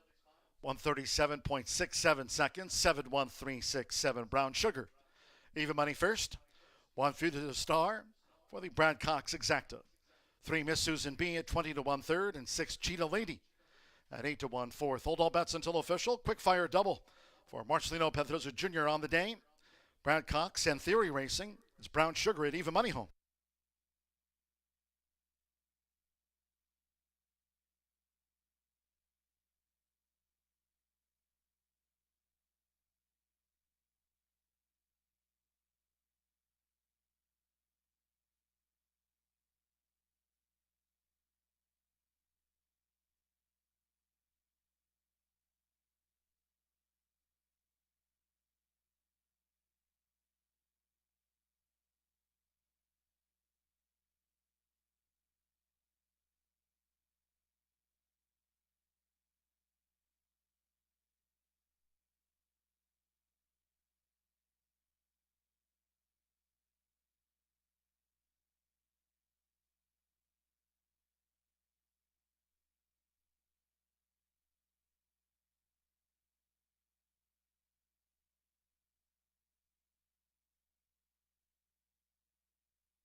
Returning to the Murphy Trailer Sales Winner's Circle, the 7 Brown Sugar. Riding double for Marcelino Pedroza Jr. Brown Sugar is a 3-year-old bay filly by Twirling Candy and a Cashmere by Cowboy Cal. Brad Cox trains for Chelsea Stones and Theory Racing. Horseshoe Indianapolis congratulates the Phillies mile winner. The connections of Brown Sugar. Repeats at the meet. Official. 50-cent pick 3 paid $6.30. Pick 3 on races 2, 3, and 4. The Brad Cox Exacta.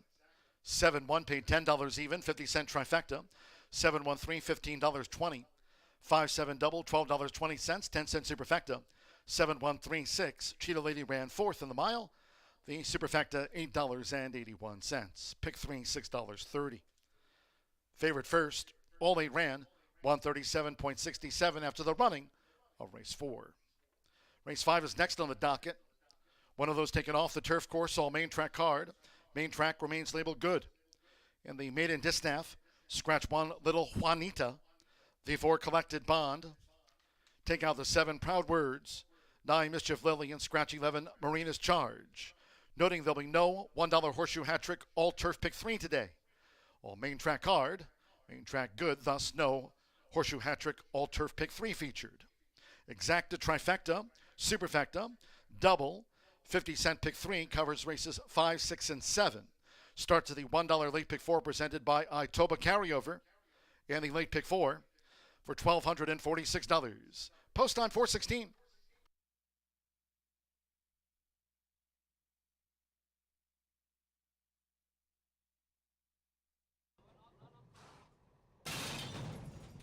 They're off.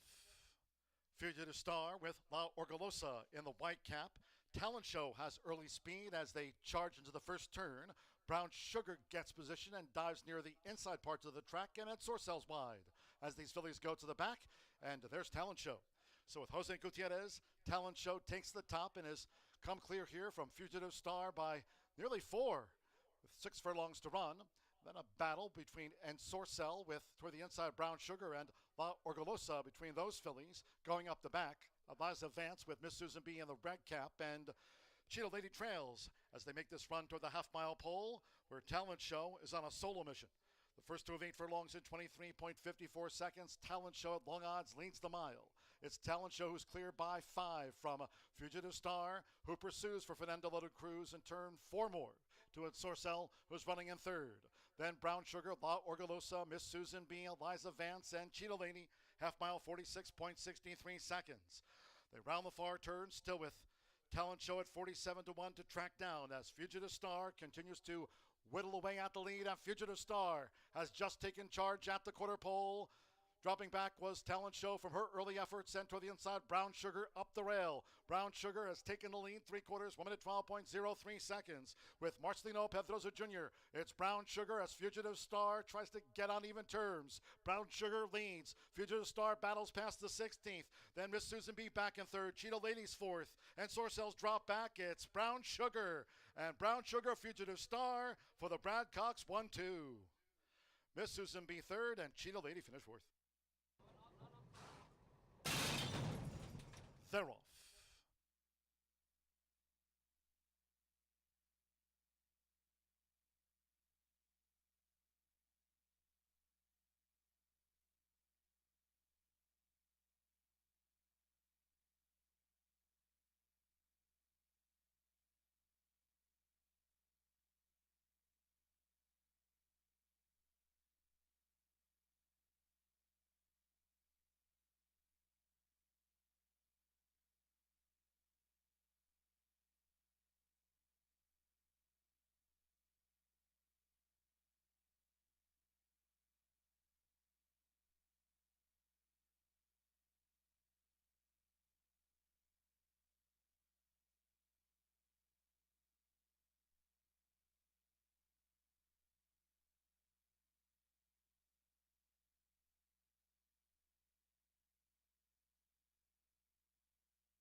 9 minutes to the 5th race here at Horseshoe Indianapolis.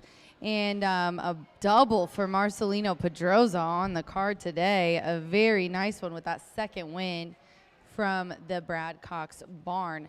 This is the start of the Itoba Late Pick 4. I have a ticket together. I honestly had a kind of a tough time with the last half of it, but there's also a little bit of a carryover on the Late Pick 4 of $1,246. This was originally written for the turf, but we're going to be running it at 1 mile and a 16th on the dirt. 2, 3, 8, my suggestions here today. The 1, 4, 7, and 9, and 11 are out of this race. Melodity is who I'm going to go with on top. The current favorite right now on the board at 6-5. Orlando Mojica is aboard for high percentage trainer Ray Hernandez. What a talented trainer and just such a nice guy. I got to talk to him a little bit a few weeks ago, and he really knows his stuff. Ray is 32%, win clip 58% in the money. Look at this last race. Dropped down to maiden claiming for 12-5 on June 12th. Now, granted, it was on the turf at 1 mile. But he was 5th, beaten 2 lengths. That race was insane. He also got squeezed at the start. And before that, he came out a little bit. This is, I think, a talented filly. She's bitonalist. She has a bullet work coming into this race on June 25th. And the last race, she has the highest late pace rating of the whole group. So routing on the dirt, I think, is a little bit easier to come from behind. Sprinting is early, so it's a little bit different. Then I'm going to go to the 3. The 3 right now is 5-2 on the tote board, and that is Quotient. Quotient gets Marcelino Pedroza, who's looking for 3 in a row with this horse, trained by Rudolph Brissett. This one, a 4-year-old filly by Cantaros. And there's some turf. I know they wanted this one on turf because the dam has 4 horses. The 2 winners of her 4 that she's thrown have been turf winners. So you know they wanted the turf. I like that they're keeping it on. She already ran on an off track, and she was kind of an even 4th. She was well bet. An interesting stat that I found on Brissett is that he's 28% second career race, which is uncharacteristically high, to be completely honest with you. And then this horse has been off for 56 days, and he's even got a high percentage there. I mean, a decent win clip is 20%, and he's 21 with horses off this kind of layoff. So he took his time, figured it out, and she looks good in the paddock, too. I mean, she looks calm. She looks laid back for her second career race. And it's a key drop, too. I mean, maiden special weight to maiden claiming, if you guys don't know, there's a big difference there. I'm not talking to the people that, are hardcore handicappers here, but horses, young horses, the younger, the more bigger of a deal it is. Now, she's 4. Obviously, he thought, let's wait a little bit for her, and I don't blame him. It obviously paid off because she looks great. The 8, Silent Secretary. Mitchell Merle. Bet Mitch, get rich is the hashtag, ladies and gentlemen. And Mitchell is aboard here for Radosevic. And this is a mare. So we got a bunch of fillies in here and a couple of mares. And she's one of 2 left in here. And this girl, I hate to use, and I don't say this as a negative, but let's just look at her here. She's kind of a professional maiden. She loves getting 2nd and 3rd.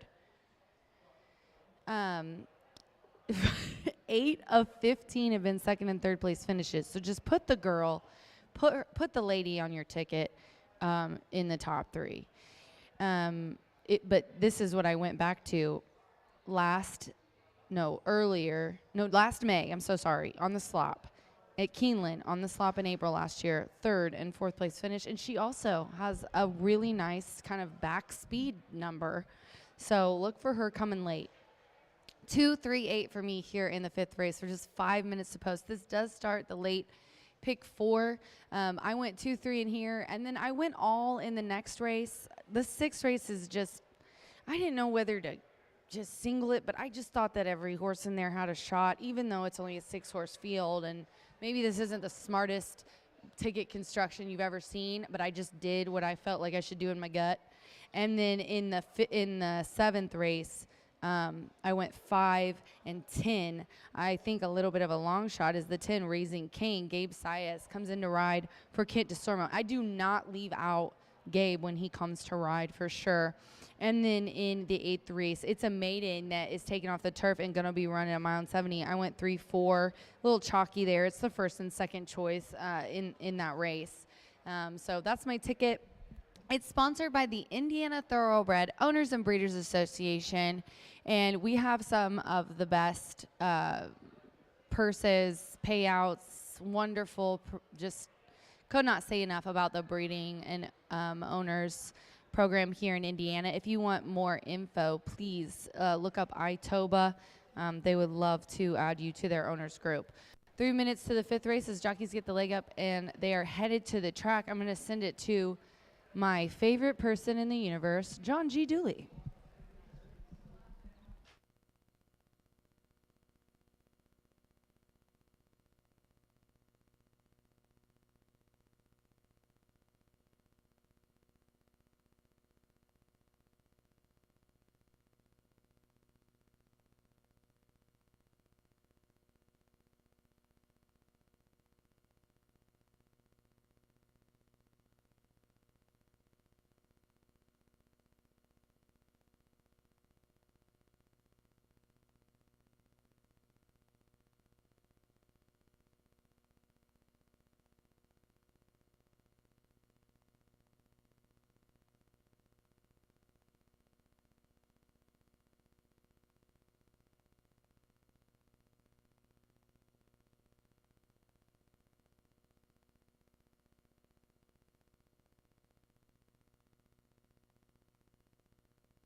Well, cheers, Rachel. Universe even.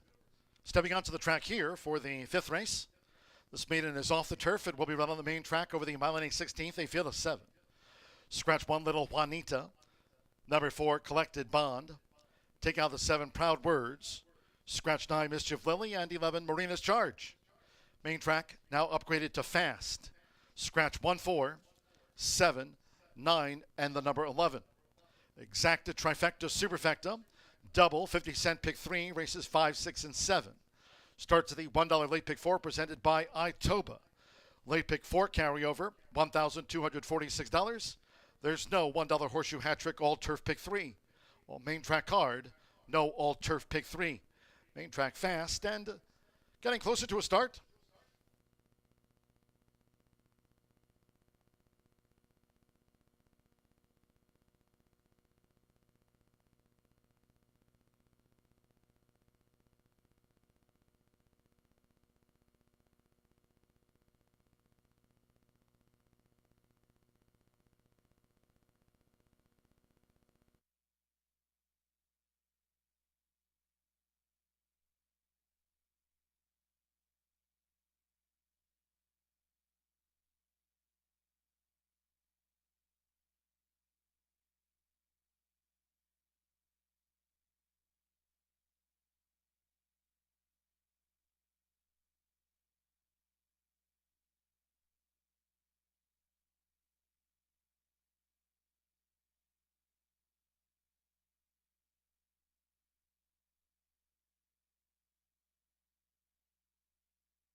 We're now less than 1 minute away from post time for the maiden.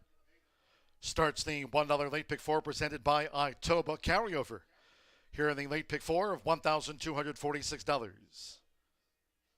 6 in the distaff maiden. Fast track less than 1 minute.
The horses are approaching the starting gate. Going down to the mile and a 16th main track start for the maiden.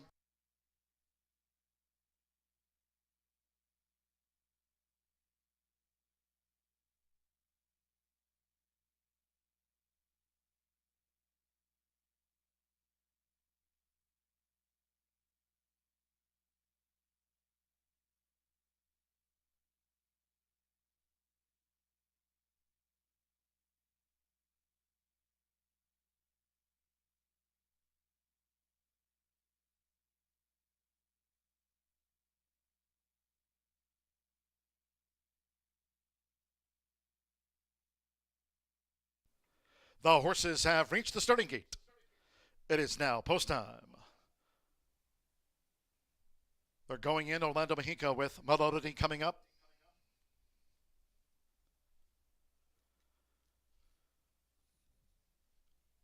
Sixth time started Melody. Now Quotient. Marcelino Pedrosa Jr. with a double on the card. Quotient has joined Melody. Gene Elliott partners Dame Straight.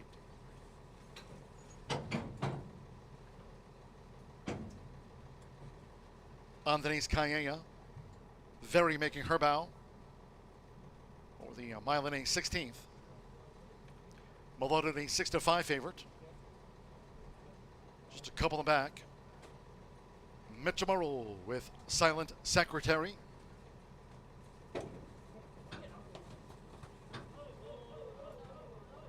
In fact, starter Rank Cook's crew still working with the newcomer Very. 22-1 odds on Very. Ready now for the Brazilian bred mare, Silent Secretary. Has 15 starts under her belt and one more.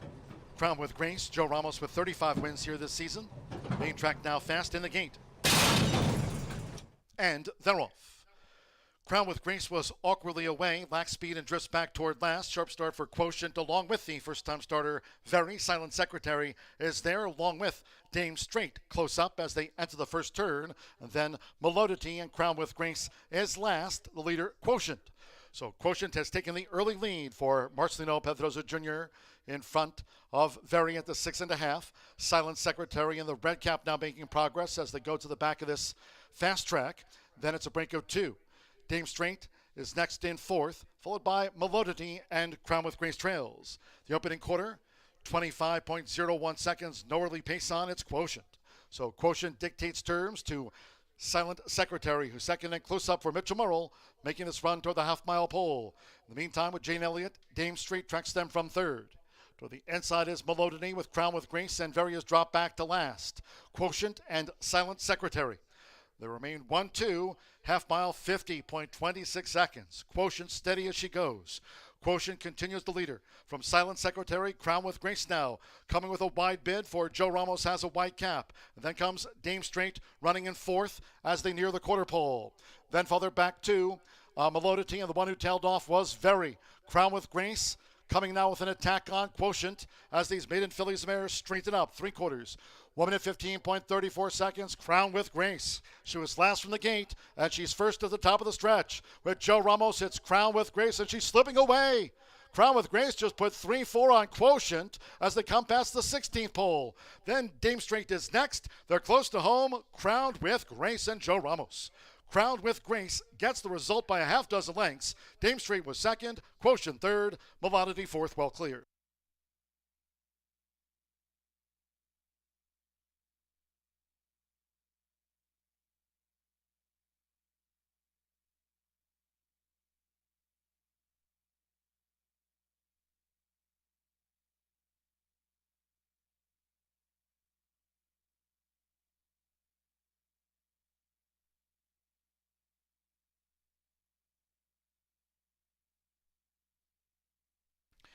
$146.90 after the maiden fillies mares. 146.90 fast track now. 10-5-3-2. 10 Crowned with Grace.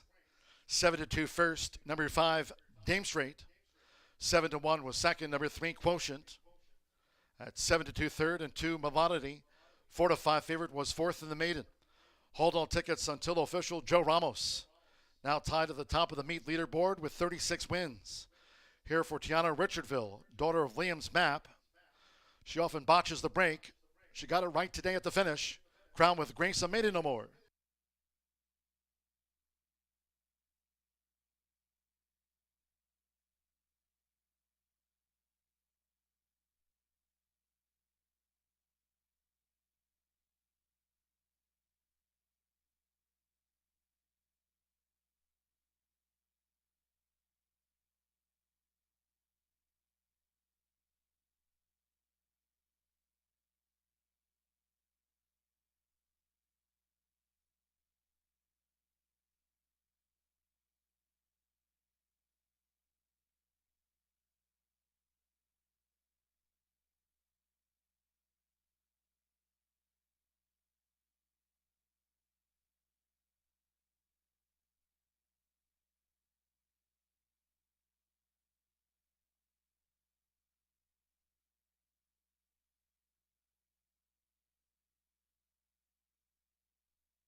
Returning to the Murphy Trailer Sales Winner's Circle, number 10, Crowned with Grace.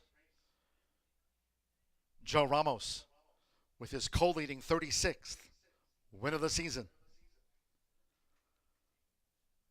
Closing day, November 13th of the meet. Here's the 10, Crowned with Grace. 3-year-old bay filly by Liam's Map. And a Brazos Queen by Medaglia d'Oro. Postword for trainer Tiana Richardville's Thirsty Acres Racing LLC. Chris Walsh and Alan Walsh. Horseshoe Indianapolis congratulates the winning connections of Crowned with Grace. Out to the maiden ranks.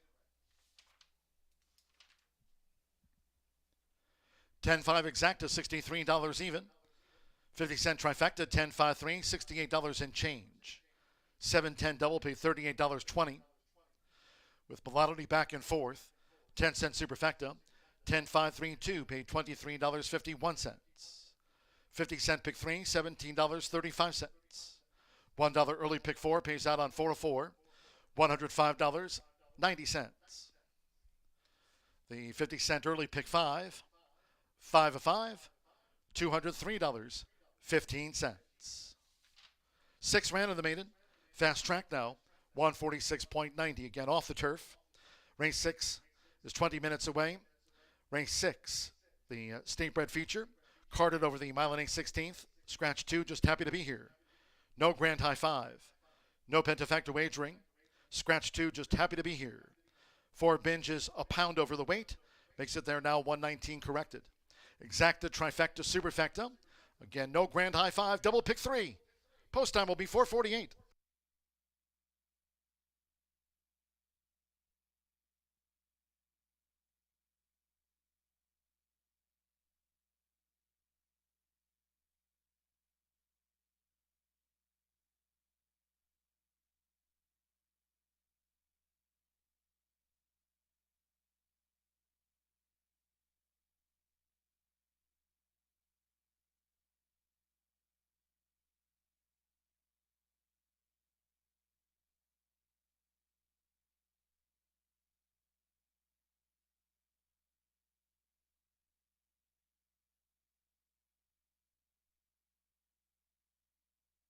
Main track now fast in the gate. And they're off. Crown with Grace was awkwardly away, lacks speed and drifts back toward last. Sharp start for Quotient along with the first-time starter. Very Silent Secretary is there along with Dame Straight close up as they enter the first turn. And then Melodity and Crown with Grace is last, the leader Quotient. So Quotient has taken the early lead for Marcelino Pedrosa Jr. in front of Very at the 6.5. Silent Secretary in the red cap now making progress as they go to the back of this fast track. Then it's a break of 2. Dame Straight is next in 4th, followed by Melodity and Crown with Grace trails. The opening quarter, 25.01 seconds, no early pace on its Quotient. So Quotient dictates terms to Silent Secretary, who's second and close up for Mitchell Murrell, making this run toward the half-mile pole. In the meantime, with Jane Elliott, Dame Straight tracks them from 3rd. To the inside is Melodity with Crown with Grace, and Various drop back to last. Quotient and Silent Secretary. There remain 1-2, half mile 50.26 seconds. Quotient steady as she goes. Quotient continues the leader from Silent Secretary. Crown with Grace now coming with a wide bid for Joe Ramos has a white cap. And then comes Dame Straight running in 4th as they near the quarter pole. Then farther back to Melodity, and the one who tailed off was Very. Crown with Grace coming now with an attack on Quotient as these maiden fillies mares straighten up. 3/4. 1 minute 15.34 seconds. Crown with Grace. She was last from the gate, and she's first at the top of the stretch. With Joe Ramos, it's Crown with Grace, and she's slipping away. Crown with Grace just put 3-4 on Quotient as they come past the 16th pole. Then Dame Straight is next. They're close to home. Crowned with Grace and Joe Ramos. Crowned with Grace gets the result by a half dozen lengths. Dame Straight was second, Quotient third, Melodity fourth, well clear.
10 minutes to the sixth race here at Horseshoe Indianapolis. We have an Indiana bred, 3-year-old and up allowance. And this is other than a mile, less than 20, mile and a 16th on the dirt. No Pensafecta in here. Just happy to be here is out of this race. This is the one that I like all these horses. I think it's an Indiana bred thing, me being an Indiana bred, these being Indiana breds, these horses that I've seen forever. I love all of them. Even Benj, I've known since he was little. I mean, so let's just go over my top 3 though in this race. 3 is the highest last race speed rating, but I put King Ice on top. I'm rooting for Hill Rich. Definitely a great group there. Bernie Flint, amazing. This is a 5-year-old horse by Keen Ice, Unbridled Express Dam. Just really nice guy. I mean, he's just been so tough in our stakes program. A little bit older now, and he's competitive in the allowance rings for sure. I think he just didn't get it the way he's wanted it. In his last 2 races is 2025. He was on wet fast track. I don't think he liked that at all. Then we tried him back on grass again. I don't think he liked that at all either. The couple times he has ran on turf, he just was not interested at all. So he's returning to dirt. Manny's been hot the last 10 racing programs, 6 of which have been in the money finishes. Gennaro, obviously, high percentage trainer. He's just got that nice late kick about him. So classy guy, King Ice, and I'm rooting for him to get the win here today. He right now is on the board at 3-1. Then I'm going to go to the 5, Double Dog Justice. Double Dog Justice has amazing breeding, amazing owner and trainer as well. He has won awards, not last year, but the year before, for our Indiana program, and another just super classy guy. Now, what I looked at, we're fast now. I still think there's a little bit of moisture on this track, though, because you can see some of the mud coming back on them. But wet dirt, 4 for 4. So I did take that into consideration this morning because we were muddy. I wasn't sure how it was going to be today. But this is a Justice Farm bred. You got to always remember, I always tell you guys, note that. Owned and trained by Ray Paquette. This horse is just really special to them. He's really special to me. He impresses me even when he doesn't run a good race. You can just tell that he tries. He loves his job. He's returning turf to dirt, and it's a very similar situation. My top 2 horses, King Ice and Double Dog Justice, they're getting older. They've done really well in our Indiana Bred Stakes program in 2023, and now they're in these allowances, still trying really hard. These are just tough knocking guys. Who doesn't love a bay? I mean, look at him. Look at those beautiful black socks. He's just a gorgeous boy as well. Ray is 22% when he's going from turf to dirt. He's been third. He ended the meet third, beating a neck. Came back these first 2 times. Even though those are not his favorite races, he still did really well. And it's a key start. Third off the layoff is always key. 3, Runaway Rojo. Now, he's tough. I knew he was going to be the favorite. I didn't know it was going to be fast by this race. You never know in Indiana. But Runaway Rojo is just a really another classy guy. He's a 5-year-old gelding. He is owned by West Point Thoroughbreds and James Nichols. He's trained by Steve Asmussen. His son Keith Asmussen is going to ride. Somebody said Andy was here, so I'm going to go try to find Andy. But this one's returning to dirt. Put up a 78 last time. It's first under the Steve Asmussen team, so we'll see. But this is another one that I did circle that if it is off, he's got a 2nd place finish on a little bit of an off track, which is important. I said 3rd off the layoff. This is the class. He's got the highest prime power rating. And I would like to give a shout out to Nathan. Nathan tried his hat at handicapping. I'm going to get him on after Derby. We're going to get him on the screen, and we're going to get him handicapping a race. But I do want to let you guys know his note for this race is that he has a ice cold daily double, and I love it.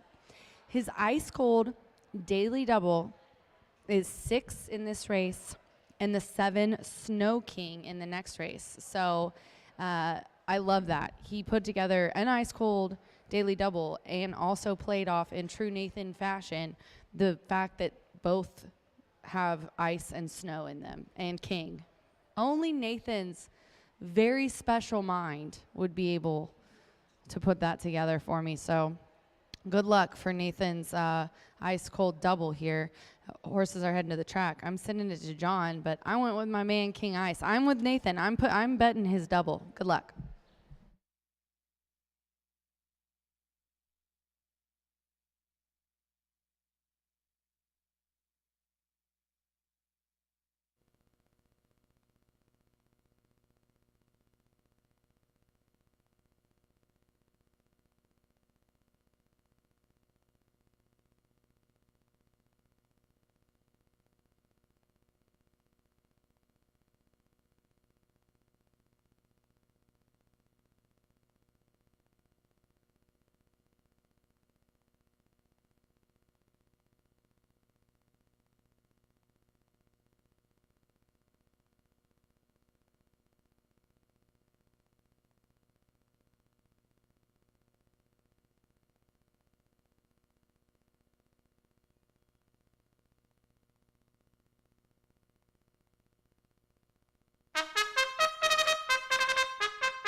Here they come.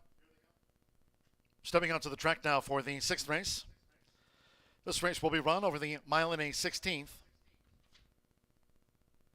A field of 6. Scratch 2, just happy to be here. No pentafecta wagering. Scratch the 2. 4 binge a pound over the listed program weight. Exacta, trifecta, superfecta, double pick 3. 3 minutes to post time.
Less than 1 minute to post time.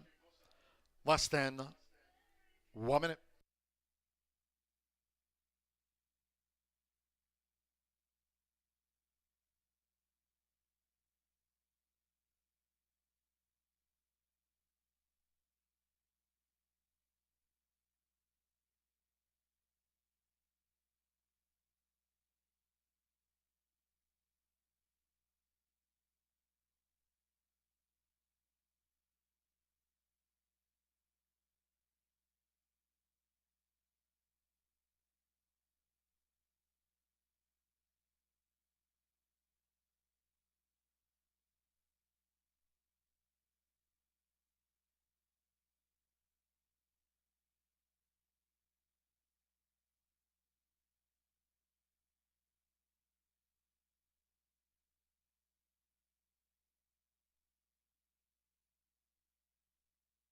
The horses are approaching the starting gate.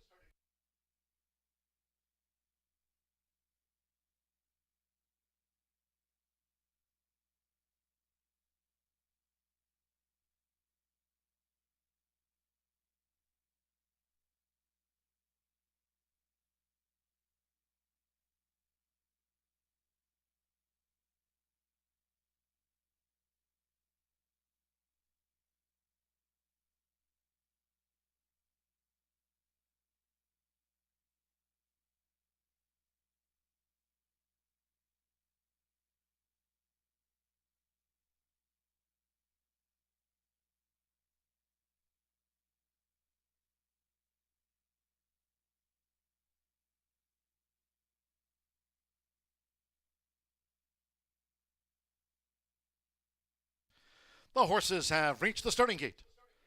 It is now post time. Kingsbury Road making a seasonal bow. Joe Ramos riding for a double on the day. Now Keith Asmussen with Runaway Rojo. Join Kingsbury Road loading up. Josh Morales with Binge coming up. Here over the mile and a 16 fast track.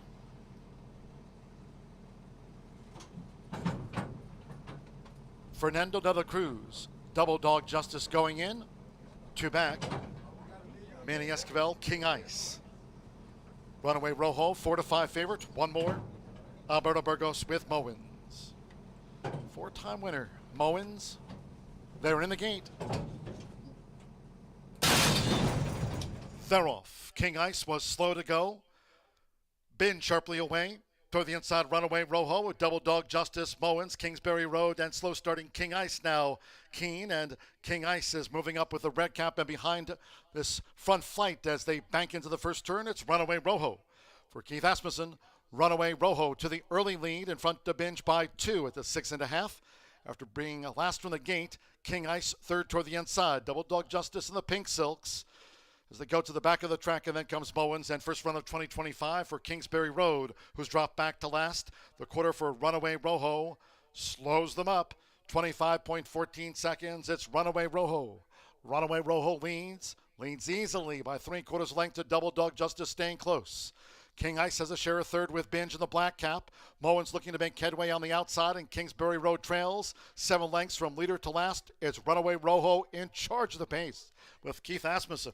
Runaway Rojo, easy half mile of 49.87 seconds.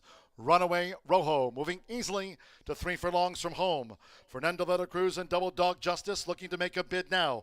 Kingsbury Road in the purple cap, and Mowins, they try to move up together as they come toward the quarter pole. Now they close ranks. King Ice has dropped back, and Binge is last. It's a toss-up. Here come the Hoosiers. 3/4, 1 minute 13.43 seconds. Runaway Rojo, turn back Double Dog Justice. Mowins coming with a late challenge now. It's Mowins, Runaway Rojo, Double Dog Justice still in there pitching away. With Kingsbury Road now fourth at that one pace, it's Mowins for Alberto Burgos, asserting close home. Mowins wins from Runaway Rojo and Double Dog Justice. Kingsbury Road, finish fourth.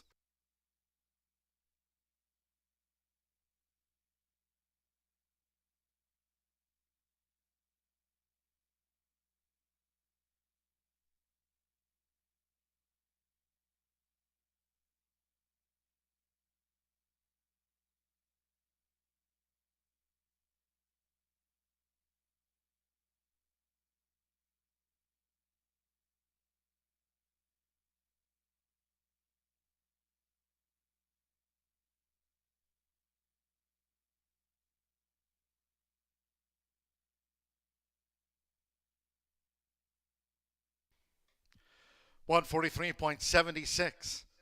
After the state bred feature, 143.76.7 Mowens. 9-2 back in town for the win. Runaway Rojo, Double Dog Justice in the Pink Silks. Making his 4-year-old seasonal bow, Kingsbury Road will be back in fourth. There was no Pentafecta featured. It's gone to Mowens. Alberto Burgos, another on the card for Mike and Penny Lauer. Mowens at 9-2.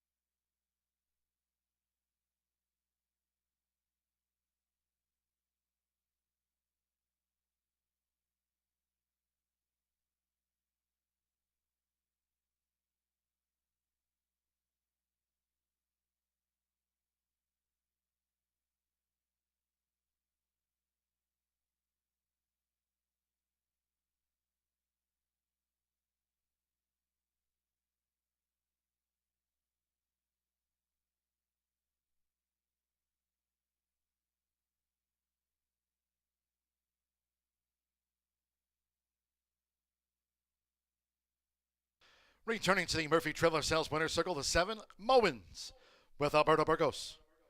Mowens is a 6-year-old big gelding by Mohaman, and a prize winner by Pure Prize. Bred here in the Hoosier State by Michael Lauer and Penny Lauer. Mike Lauer trains for Penny Lauer. Horseshoe Indianapolis congratulates the winning connections. Mowens is back in town.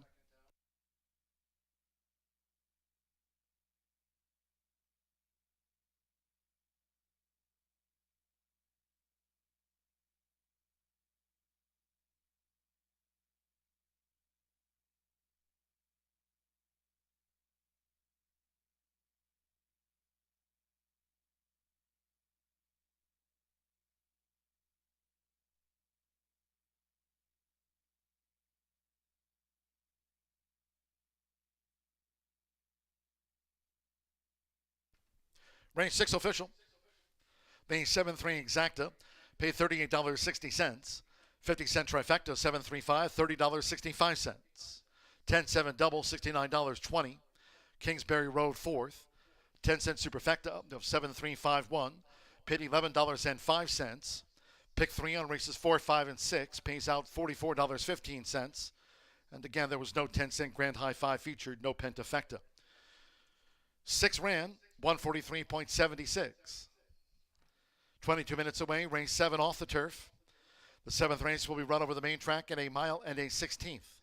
Scratch 2, Pritchard. 6, Act Your Wage. Take out the 7, Snow King. Scratch 8, Cold Boss, and 9, Crooked Bullet. No superfecta, no pentafecta wagering. Scratch the 2, 6, 7, 8, and the number 9. Win place show, exacta, trifecta, double, pick 3. Post time 5:19.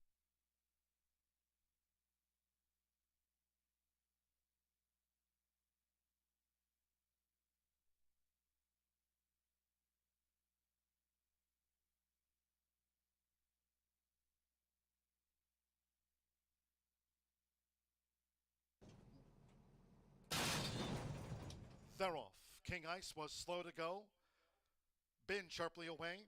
Toward the inside, Runaway Rojo with Double Dog Justice, Mowens, Kingsbury Road, and slow starting King Ice now keen. And King Ice is moving up with the red cap, and behind this front flight as they bank into the first turn, it's Runaway Rojo. For Keith Asmussen, Runaway Rojo to the early lead in front to Binge by 2 at the 6.5. After being last from the gate, King Ice third toward the inside. Double Dog Justice in the pink silks as they go to the back of the track, and then comes Mowens, and first run of 2025 for Kingsbury Road, who's dropped back to last. The quarter for Runaway Rojo slows them up. 25.14 seconds. It's Runaway Rojo. Runaway Rojo leads easily by 3/4 length to Double Dog Justice, staying close. King Ice has a share of third with Binge in the black cap. Mowens looking to make headway on the outside, and Kingsbury Road trails 7 lengths from leader to last. It's Runaway Rojo in charge of the pace with Keith Asmussen. Runaway Rojo, easy half mile of 49.87 seconds. Runaway Rojo moving easily to 3 furlongs from home. Fernando de la Cruz and Double Dog Justice looking to make a bid now. Kingsbury Road in the purple cap and Mowens, they try to move up together as they come toward the quarter pole. Now they close ranks. King Ice has dropped back and binges last. It's a toss-up. Here come the Hoosiers. 3/4, 1 minute 13.43 seconds. Runaway Rojo, turn back Double Dog Justice. Mowens coming with a late challenge now. It's Mowens, Runaway Rojo, Double Dog Justice still in there pitching away. With Kingsbury Road now fourth at that one pace, it's Mowens for Alberto Burgos, asserting close home. Mowens wins from Runaway Rojo and Double Dog Justice. Kingsbury Road, finish fourth.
All right, the draw for the 2025 Indiana Derby is in the books. Louis Rabeau with you from the Horse Racing Happy Hour. Thanks for making us part of your horse racing week here. And got Derby 9 alums, headed to the gate one here. who just ran really Couple well of the Ohio Derby, and a horse coming out of 2 straight stakes wins, and who I expect to be the favorite on the outside in instant replay. Luan Machado will ride for Brad Cox. Trainer Brad Cox has won this race 3 of the last 5 years. And look for this one. Comes out of the Bathhouse Road, of course, the Texas Derby. One on a dry track, one on a wet track to be the favorite by the time we get to post time. I did mention those Derby alums. We've got a publisher in here, still a maiden. I think we'll get a fair amount of money, frankly, with that Asmussen and Mike Smith connection, who will be in town to ride for this one. Interested to see this one. They obviously think a lot of him since he still qualifies in the maiden ranks, but they keep trying him in these types of graded situations. Cole Battle comes off of a really good showing in the grade 3 Matt win at Churchill Downs. Just couldn't catch East Avenue on that day. I think he'll very much be part of a pressing speed part of the race, and I think he's one to absolutely watch this weekend. And I love that trainer Ethan West is running Chunk of Gold back off of the Ohio Derby, where he did finish second, gets another check, another second place finish, a 4th one already this year in a graded stakes. And of course, Tip Top Thomas coming in from New York for trainer Todd Pletcher, Johnny V into ride on Saturday. Comes out of a dominating 1-turn mile win at Aqueduct. Should be an interesting entrant here, but I think no question the one that everyone's going to have to try to figure out here is Big Truz. This is the Brian Lynch trainee in this field, and Big Truz is a son of Justified and a son of Sarah Lynn, who's a daughter of Curlin. This is one that's lightly raced, 4th start ever. They did start this one in the grade 1 Woody Stevens, where he ran second. I think the added distance makes a lot of sense here. And so if you're looking for a little bit of an off-the-board play, happy Indiana Derby week, and we'll see you at the track on Saturday, July 5th.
The classy Mowens gets his first victory since June of 2022. It had been some time for Mowens, but the back class reigns supreme in there as Mike Lauer and Mowens get home a winner for their 5th win in the career. 9 minutes away from race number 7. Rolling pick threes, daily doubles in here. Another race that was originally carded to be on the turf course, now a mile and a 16th on the main track, where we are just 8 minutes away from race number 7. Do scratch numbers 2, 6, 7, 8, and 9. Leaves us with a field of 5 set to go a mile and a 16th, and I happen to fancy number 5 in here, Durbus. Manny Esquivel going to team up with Cipriano Contreras in here, a jockey trainer combination that's winning at 22% with a very impressive $1.68 ROI. This 4-year-old looking for that elusive second victory. That's the bad news. 1 win from 15 starts. However, that lone win did come here at Horseshoe Indianapolis. Primarily been on the turf course recently, but actually the dirt races are not all that bad. In fact, the lone win came on the dirt with Manny Esquivel aboard in a race that they originally wanted to be on the turf, rained off on a wet track, went to the lead, and never looked back. That's kind of the game plan in here for Dames Racing LLC. Durbus, second start off the layoff, ran a competitive race off of a lengthy layoff. June 12th was the first time this one had seen the racetrack since October 17th of 2024 and required a photo finish to determine the winner. Only lost by less than a length, and that was at 13-1. However, that was on the turf. This will be on the dirt in here. I think Durbus is a tactical sort. Manny Esquivel, a 20% winning rider here at Horseshoe Indianapolis, can go to the lead or sit off the pace. We'll see what they opt to do in here, but should improve. Second start off that layoff, should be much fitter today for the good-looking son of Constitution. But down near the inside is going to be Gagliardi, a fellow 1 for 15 horse in here. This 4-year-old by Omaha Beach goes out for Tiana Richardville. She teamed up with Crowned Jewel, I believe it was, post position number 10. They all had their bejeweled jackets on, looking very stylish in the winner's circle. They'll look for another one in here. Alberto Burgos just guided home Mowens, a winner in race number 6. So you've got connections that are hot, not only recently, but today as well on Tuesday, looking for yet another win. Gagliardi turf to dirt in play in here. The lone win actually came on the synthetic over at Turfway Park, but it did come around 2 turns. This one likes to be on the front end. He likes to go to the lead, play catch me if you can, and he is willing to look another horse in the eye and try and battle down the lane. This projects to be the one to catch to cash for Thirsty Acres Racing. 5-2 right now on the board. Your clear second choice at this point. We'll see how far Gagliardi can take them on the front end. But Revs Metal overlooked in here. 7-1 on the board for Terry Phillips. Fernando de la Cruz already has a win today. He looks for another one in here. 6-1 on the board. Terry Phillips sends out the 3-time winner. You've got plenty of horses looking for their second career victory. This one is one of the biggest prices, and currently the biggest price in the entire field, and has the most wins. Not very often do you say that. Plenty of back class in here for Revs Metal. We'll see if this 5-year-old can get his 4th win. However, in 4 starts in 2025, he's yet to hit the board. That's why you're going to get a fair price. However, you do get our co-leading rider, Fernando de la Cruz, down on the inside. A 5-bagger takes the main stage for race number 7. John G. Dooley will give you the sweet music to your ears 5 minutes from now.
The horses are stepping onto the track now for the 7th race. This is one of those taken off the turf course. Main track fast here over the mile and a 16th. A field of 5, scratch 2 Pritchard, 6 Act Your Wage, 7 Snow King, take out 8 Cole Boss and scratch 9 Crooked Bullet. No superfecta wagering, no pentafecta neither. Scratch the 2-6, 7-8 and the number 9. When play show, exacta trifecta, double pick 3. 3 minutes, 2 post time.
Less than 1 minute, 2 post time. Less than 1 minute.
The horses are approaching the starting gate, going down to the mile and 16th main track start.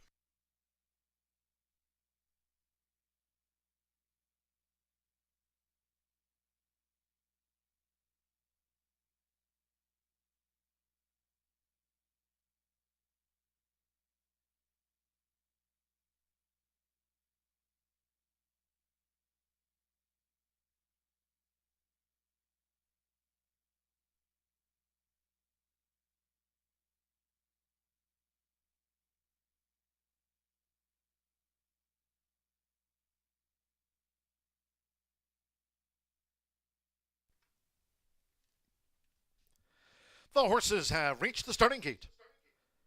It is now post time.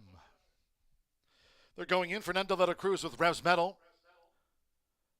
First of 5 to face starter Ray Kuakir over the mile and 16th. Now Gagliardi, Alberto Burgos riding for a double. Gagliardi has joined Revs Metal.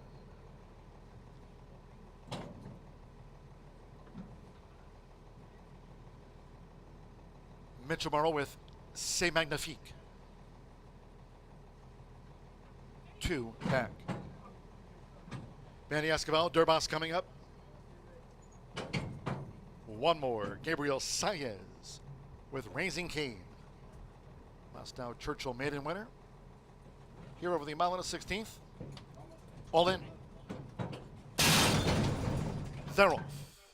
Gagliardi sharply away. C'est Magnifique. Here's Raising Cane bringing the heat as they make their way toward the first turn. Durbas and Revs Metal is last. It's Gagliardi.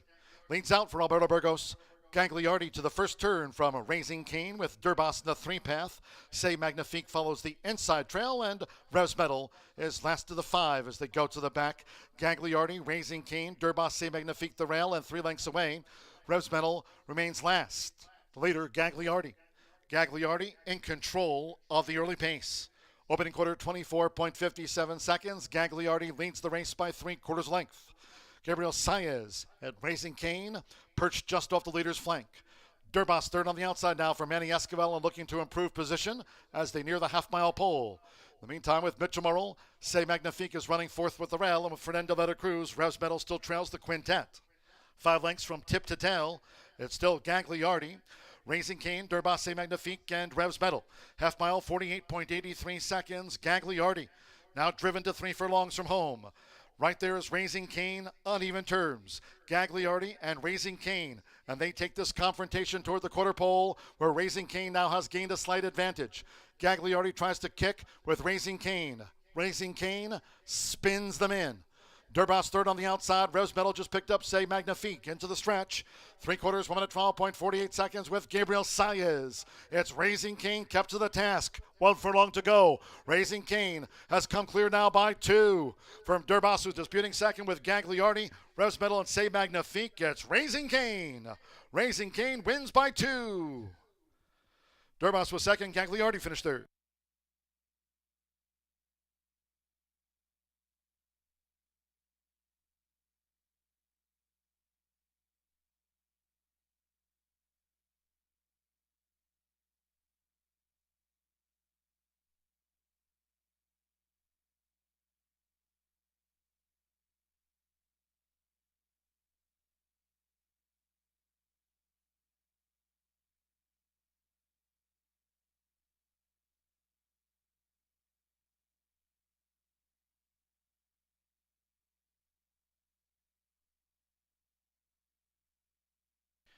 $144.05, 10.53, 110 Raising Cane. 5-2 first, number 5, Durbas at 9-5 was second. Number 3, Gagliardi at 8-5, the favorite ran third. 1 Revs Metal was fourth. C'est Magnifique, last of 5 to run. 10-5, 3-1 in the 4. 10 Raising Cane, son of Gervin, off a Churchill Downs maiden win last out. Comes to the shoe at 5-2, Gabriel Saez for Keith DeSormo.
Race 7 official.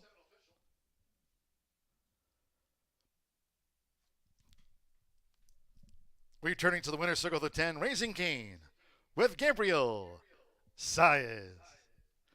Raising Cane is a 3-year-old big gelding by Gervin out of the Summer Front Mare. Heathful. Keith DeSormo trains for Brad Westrom's Blazing Saddles Racing Stables 2024 LLC. The winner was bred in Florida by Brereton C. Jones.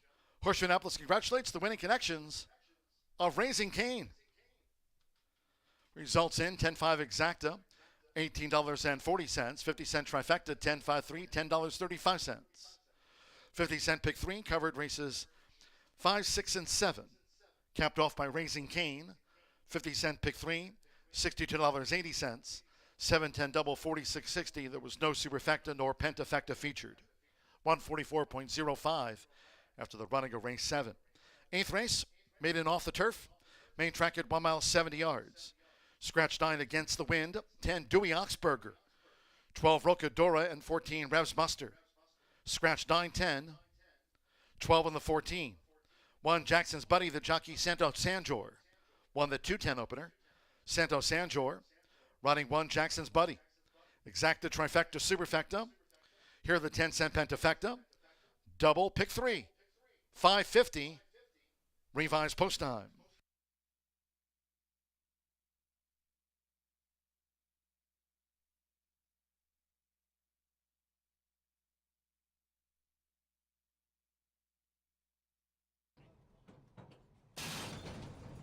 They're off. Gagliardi sharply away. Say Magnifique. Here's Raising Cane bringing the heat as they make their way toward the first turn. Durbas and Revs Metal is last. It's Gagliardi. Leads out for Alberto Burgos. Gagliardi to the first turn from Raising Cane with Durbas in the 3-path. Say Magnifique follows the inside trail, and Revs Metal is last to the 5 as they go to the back. Gagliardi, Raising Cane, Durbas, Say Magnifique the rail, and 3 lengths away. Revs Metal remains last. The leader, Gagliardi. Gagliardi in control of the early pace. Opening quarter, 24.57 seconds. Gagliardi leads the race by 3/4 length. Gabriel Saez at Raising Cane, perched just off the leader's flank. Durbas third on the outside now for Manny Esquivel and looking to improve position as they near the half-mile pole. In the meantime, with Mitchell Morrill, Say Magnifique is running fourth with the rail, and with Fernando Veta Cruz, Revs Metal still trails the quintet. 5 lengths from tip to tail. It's still Gagliardi, Raising Cane, Durbas, Say Magnifique, and Revs Metal. Half mile, 48.83 seconds. Gagliardi now driven to 3 furlongs from home. Right there is Raising Cane on even terms. Gagliardi and Raising Cane, and they take this confrontation toward the quarter pole, where Raising Cane now has gained a slight advantage. Gagliardi tries to kick with Raising Cane. Raising Cane spins them in. Durbas third on the outside. Revs Metal just picked up Say Magnifique into the stretch. 3/4, 1 minute 12.48 seconds with Gabriel Saez. It's Raising Cane kept to the task. 1 furlong to go. Raising Cane has come clear now by 2. From Durbas, who's disputing second with Gagliardi, Revs Metal, and Say Magnifique. It's Raising Cane. Raising Cane wins by 2. Durbas was second. Gagliardi finished third.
very possible. So none of this is for sure yet, but you are hoping to run top in the Indiana Oaks.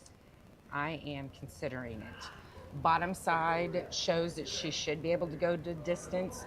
Army Mule has had some, which is her father, has had some offspring that has went a distance. So she's just done really well, and I thought on her home track we may give it a shot. Yeah, because the only time she ran 2 turns was on the poly, and she obviously likes dirt better. Yes, and that's what I'm with my partner, which is Carrie Brogdon. I had told her, she says, oh, maybe we should drop her. I said, no, let me just get her off the poly. I said, she's a really nice mare, filly, but I said, she just doesn't like the poly as well. So I was fortunate enough that we stayed in and we brought her here, and she proved that she loves the dirt. The Oaks, I feel like, has come up pretty tough. I mean, tougher than some of our derbies in the last 4 or 5 years. So what are your thoughts on that? Well, I always feel that most filly races do come up tougher because most owners are wanting to get that black type. So I just feel like it doesn't matter where you're at in the country, filly races are always going to be a little stiff. And I think she's tough.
Final thoroughbred race of the day, now just 10 minutes away, but we've still got plenty of racing action coming up. 4 races remain as 3 trial races for the quarter horse as well. So we kick off our Tuesday of racing here at Horseshoe Indianapolis on Indiana Derby week with plenty of racing opportunities. 9, 10, and 11 will be handled by Miss Martha Clausen. She's elite, and I strongly encourage you to follow her selections as well. 1 mile and 70 yards for the 3-year-old state bred competition. In here, scratch numbers 9, 10, 12, and 14 out of this event. I thought I was going long shot hunting in here when I put the 6 on top. However, currently favored right now at 2-1 on the board is David's Creed. Is Creed playing here in the clubhouse at Horseshoe Indianapolis. 3-year-old chestnut by Jimmy Creed is 0 for 3 and has burned some money along the way. Now, we're not reaching money burning status by any means. Did go off as a lukewarm favorite at 3-1 here on June 5th and caught a sloppy racetrack,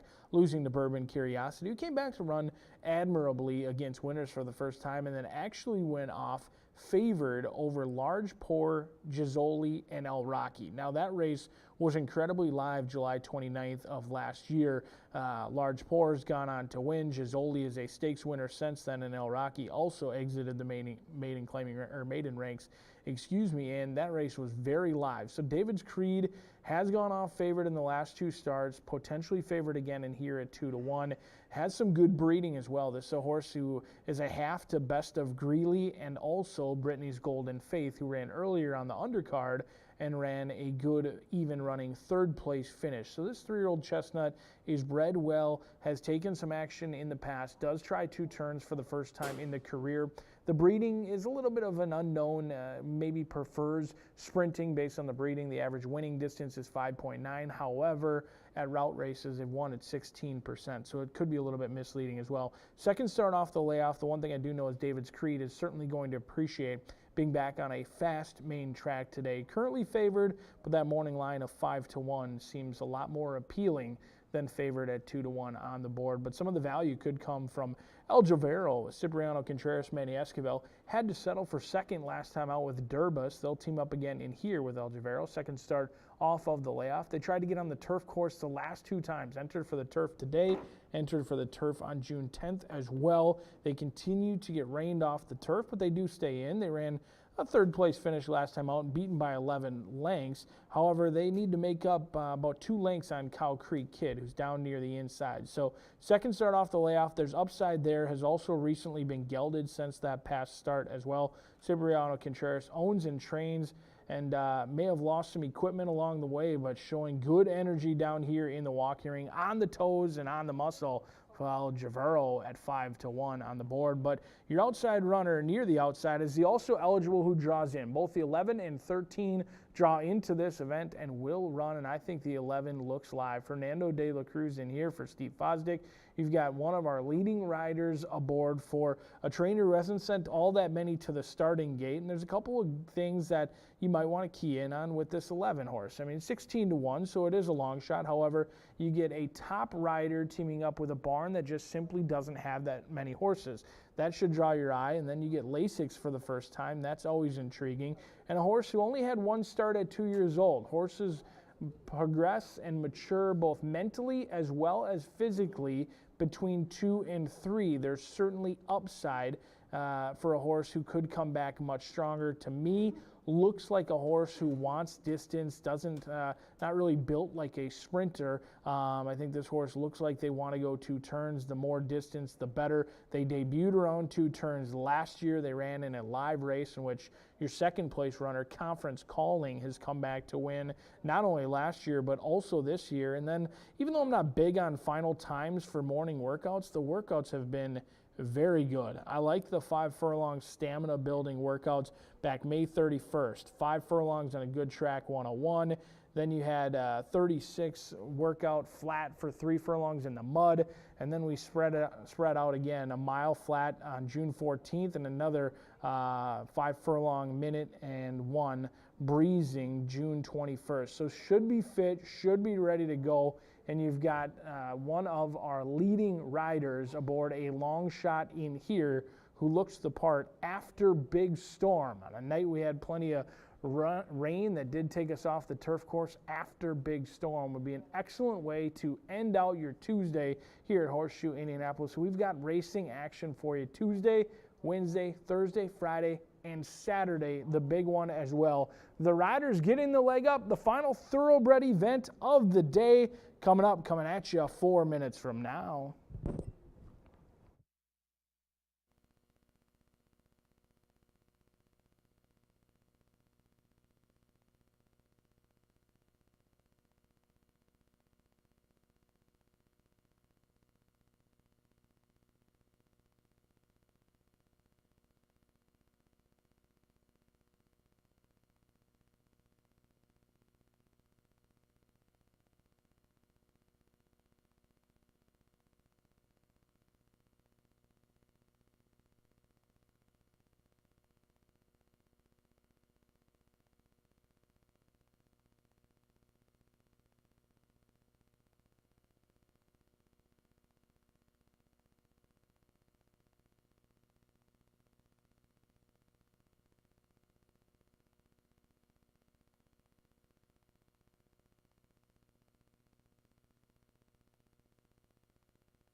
The horses coming onto the track now for the 8th race. The maiden is off the turf.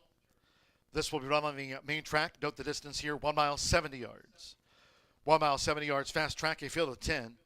Scratch 9 against the wind, 10 Dewey Oxberger, 12 Rocadora, and 14 Revs Muster. Scratch 9, 10, 12 on the number 14. 1 Jackson's Buddy, the jockey, Santo Sanjor, has a win on the card. Santo Sanjor on the 5 race made in the 1 Jackson's Buddy. Exacta, trifecta, superfecta. Here are the 10-cent grand high 5 pentafecta wagering featured on the maiden. Double pick 3. 3 minutes. 2 post time.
Less than 1 minute 2 post time. Less than 1 minute.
The horses are approaching the starting gate, going to the 1 mile 70 yards start for the maiden.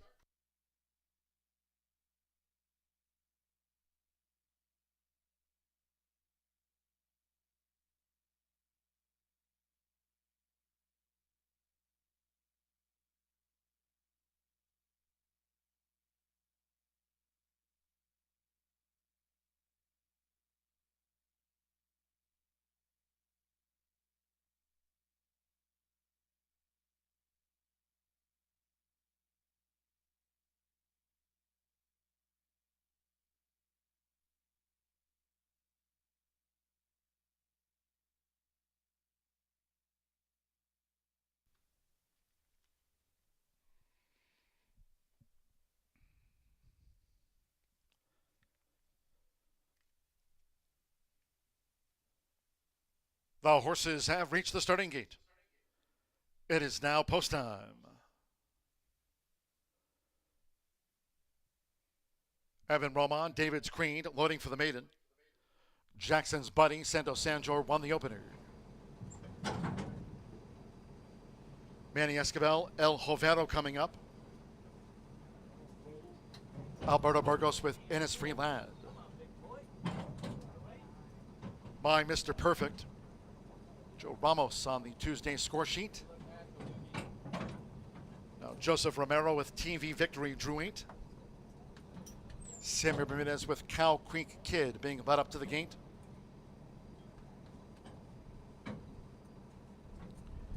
Right now, David's Queen 2-1 favorite at 1 mile and 70 yards. Fernando de la Cruz after Big Storm. Andres Calle, Crab Crunch. Two back, here's Crab Crunch. Loads at 54-1 odds. One more. Mordecai 9-1. Would be 3 on the card for Marcelino Pedroza Jr. Here's Mordecai for the maiden. They're in the gate.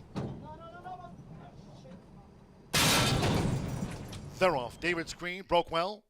Speed from Crab Crunch toward the inside. Cow Creek Kid is also forward, and TV Victory starts a bid as they make their way into the first turn.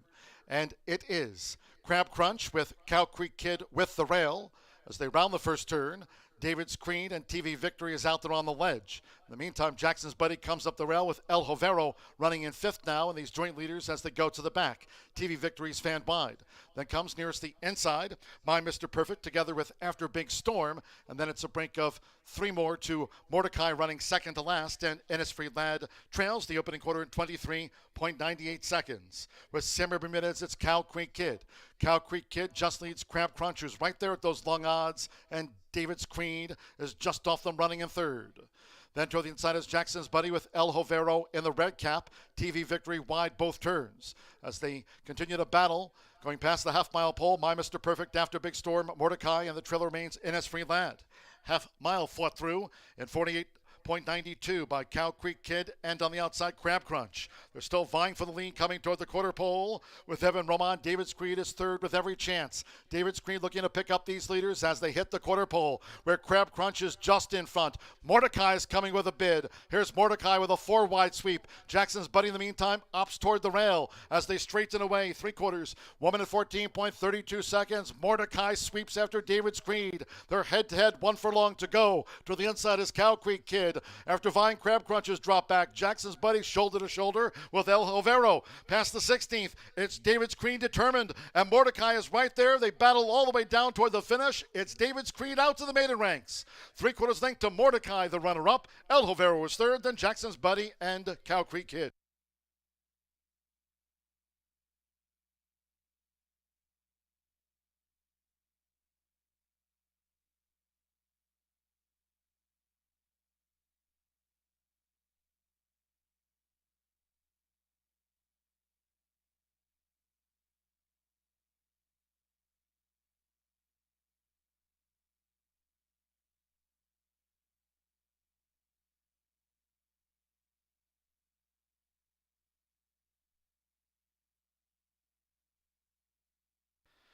$143.99 after the maiden.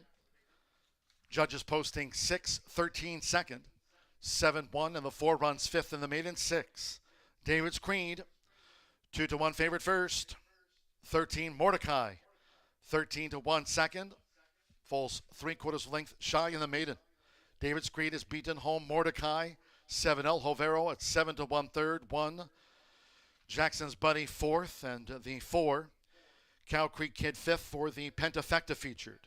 Hold all until official. Evan Roman, Rob Dobbs Jr., David's Creed at 2-1. The favorite obliges.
In the Murphy Trailer Sales Winner Circle, the 6 David's Creed with Evan Roman. David's Creed is a 3-year-old chestnut gelding by Jimmy Creed. And a Golden Striker by Langfjord. Rob Dobbs Jr. trains for Scott Selden's Milladar Selden Revocable Trust. The winner was bred here by the owner in the state of Indiana. Horseshoe Indianapolis congratulates the winning connections. David's Creed out to the non-winners ranks.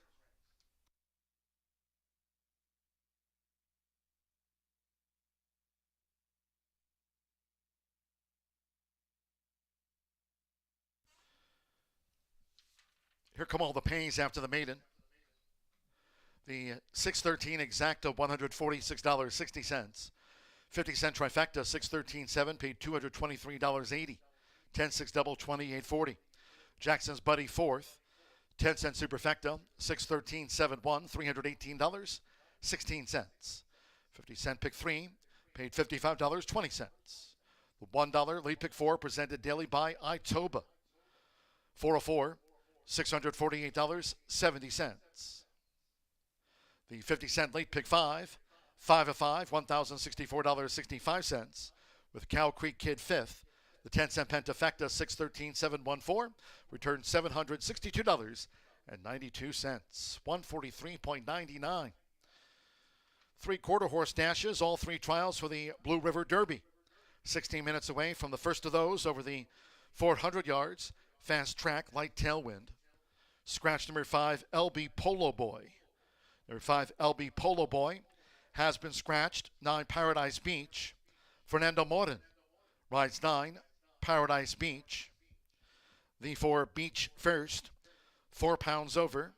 Makes the corrected weight there, 130. First of 3 Blue River Derby trials to close out the card at the start of Indiana Derby Week. Exacta, trifecta, superfecta, the 10-cent quarter horse pentafecta, double, and one more pick 3 to go. Post time 6:18.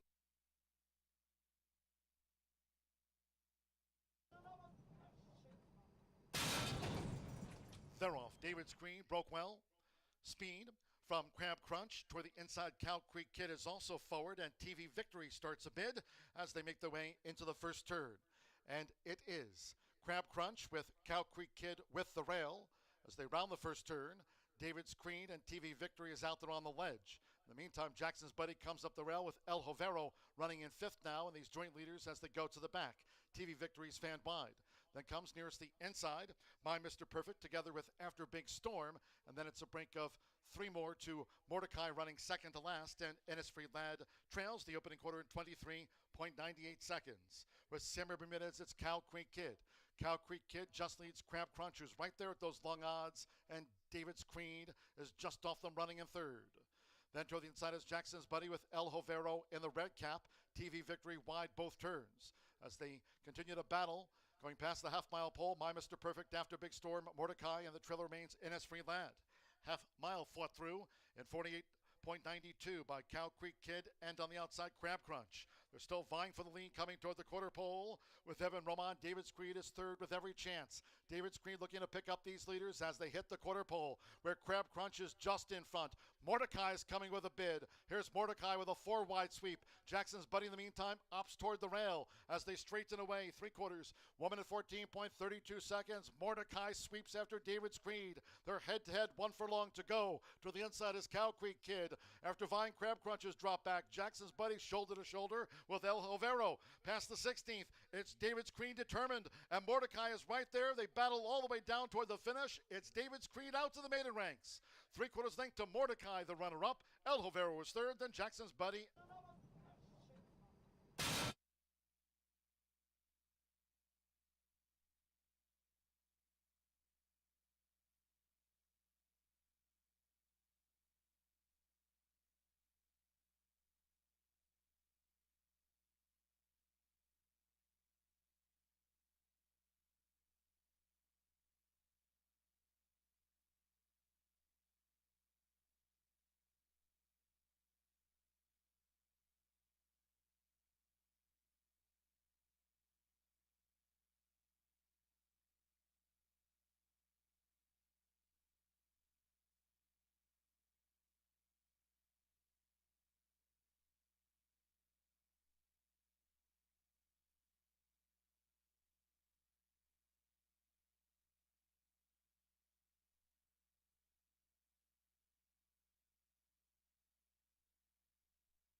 9 minutes to race 9 here. We're going to kick off the Blue River Derby Trials. And we have a couple of fields of, well, we have a scratch actually of the 5. So a field of 8, and Fernando Morin is on the 9 in this race.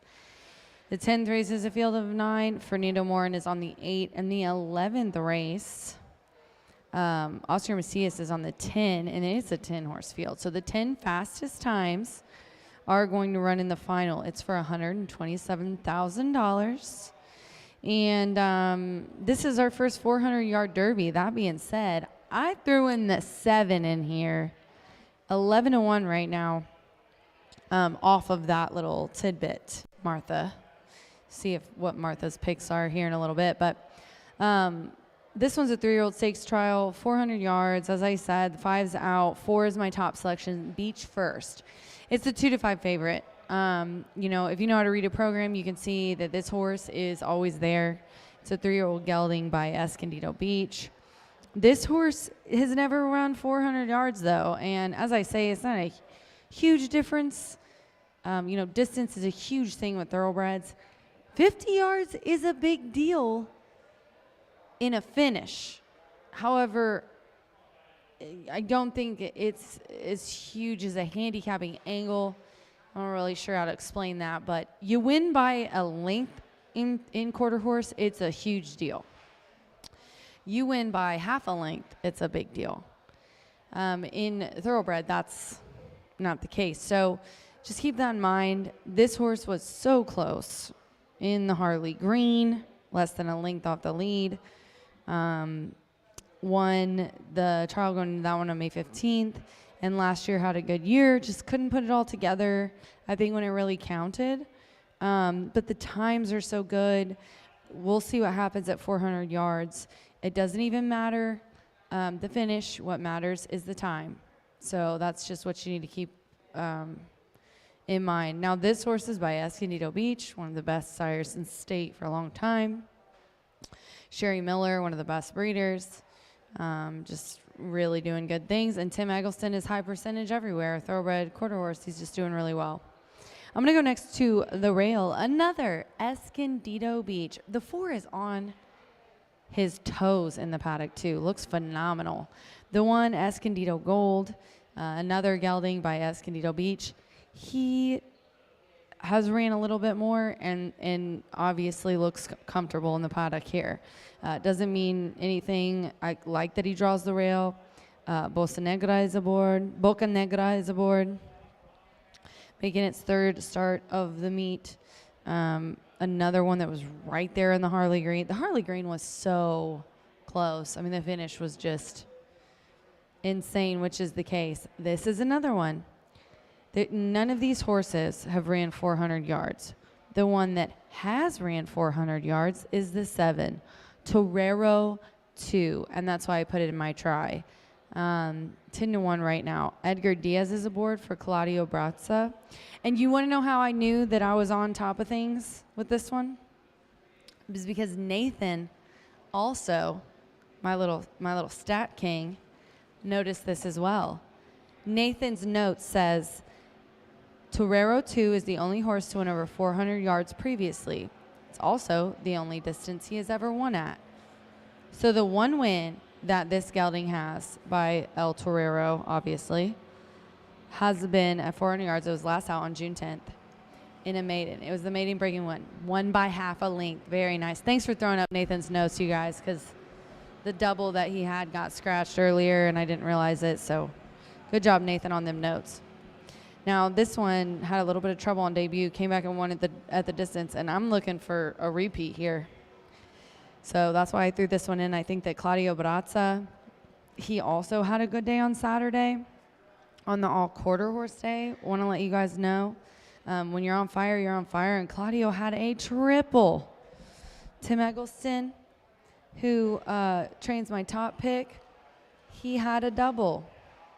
And Natasha, my second pick, and my girl also had a double.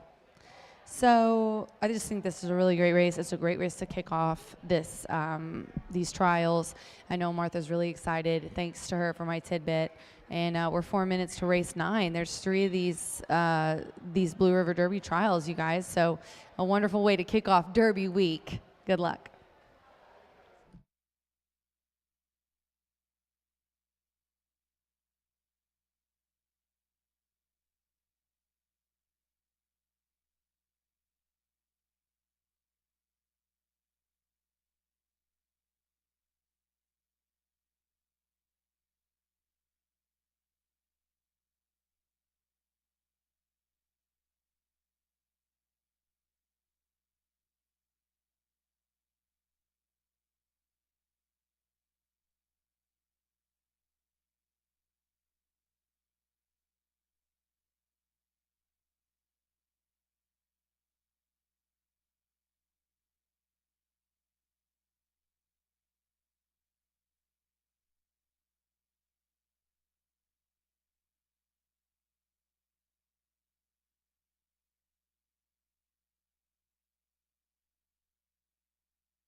With the tractors off, paddock judge Brandy Bell with the call for riders up.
Here they come.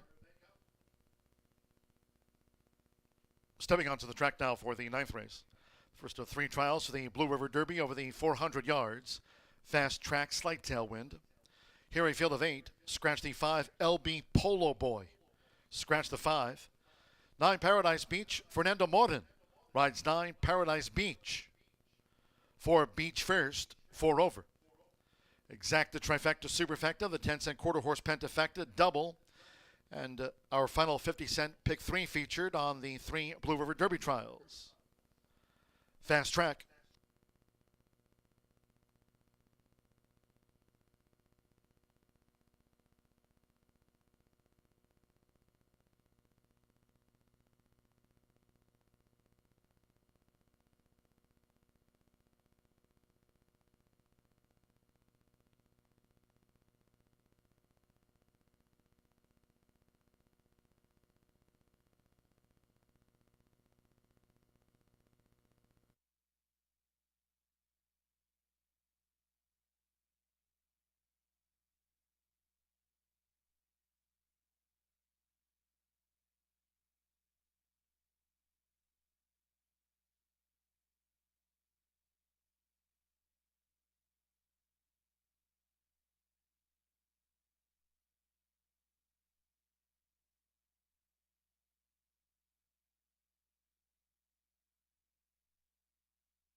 The horses have reached the starting gate. It is now post time.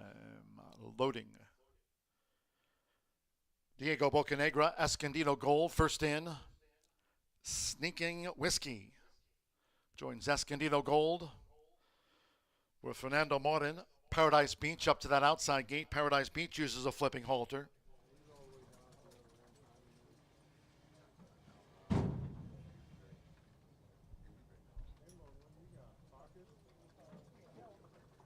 Flair for the cash moving into the True Center starting gate.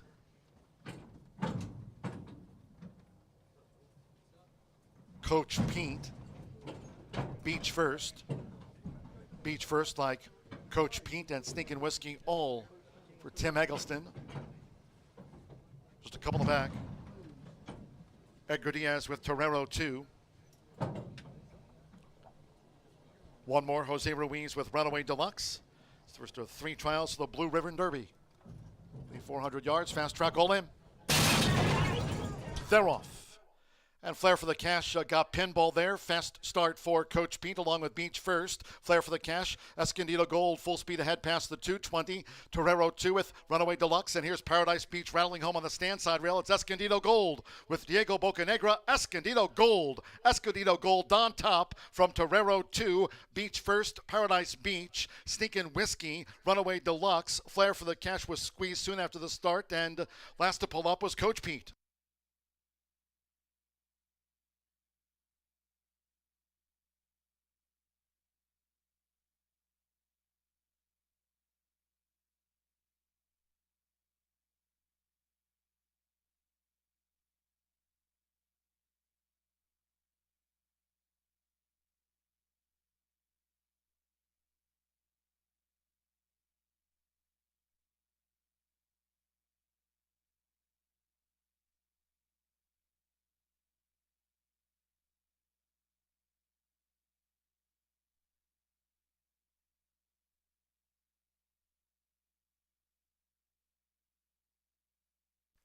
One Escondido Gold, 4-1 first.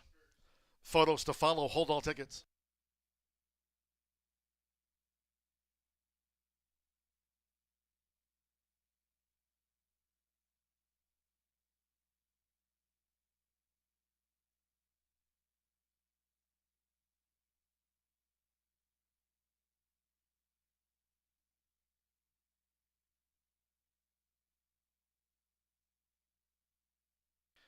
The judges have posted number 7, Torero 2, second.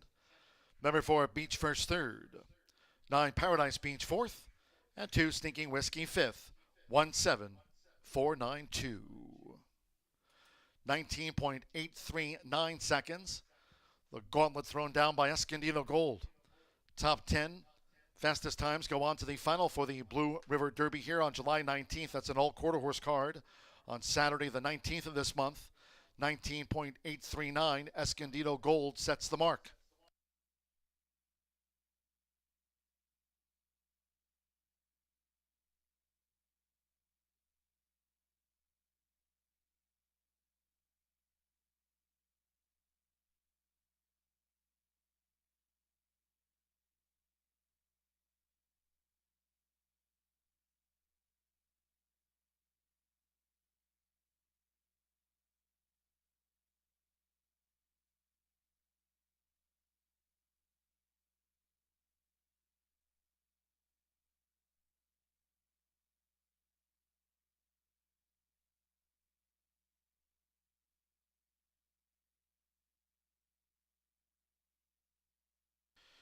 Race 9 of 11 today, official.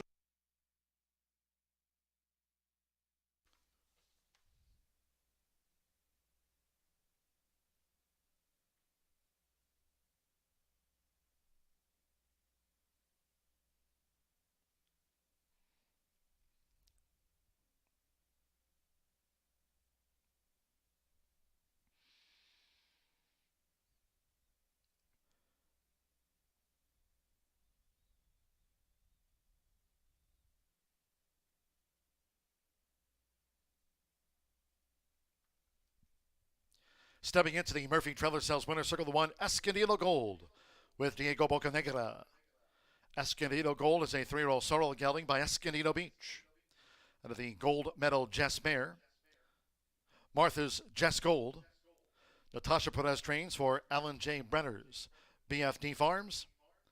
Horseshoe Indianapolis congratulates the winning connections of Escondido Gold. Now 5 for 10 lifetime.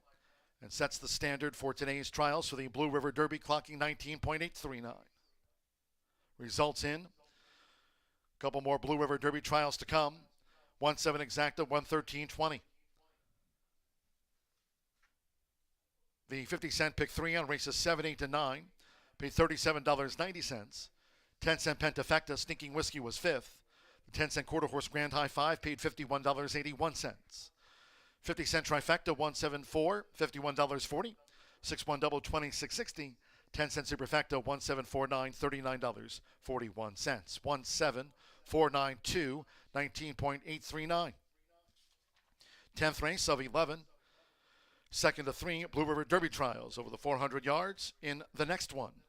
No scratches. Number 8, CV Sky Kiss. The jockey will be Fernando Morin. Fernando Morin on 8, CV Sky Kiss. 9, HF Just Reno is 4 pounds over the weight listed.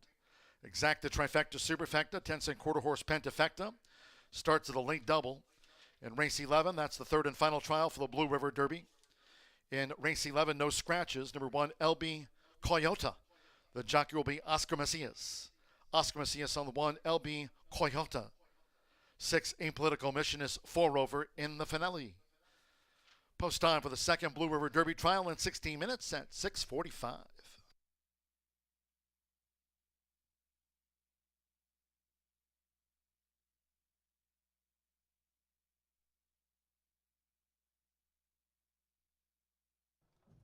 The 400 yards, fast track all in.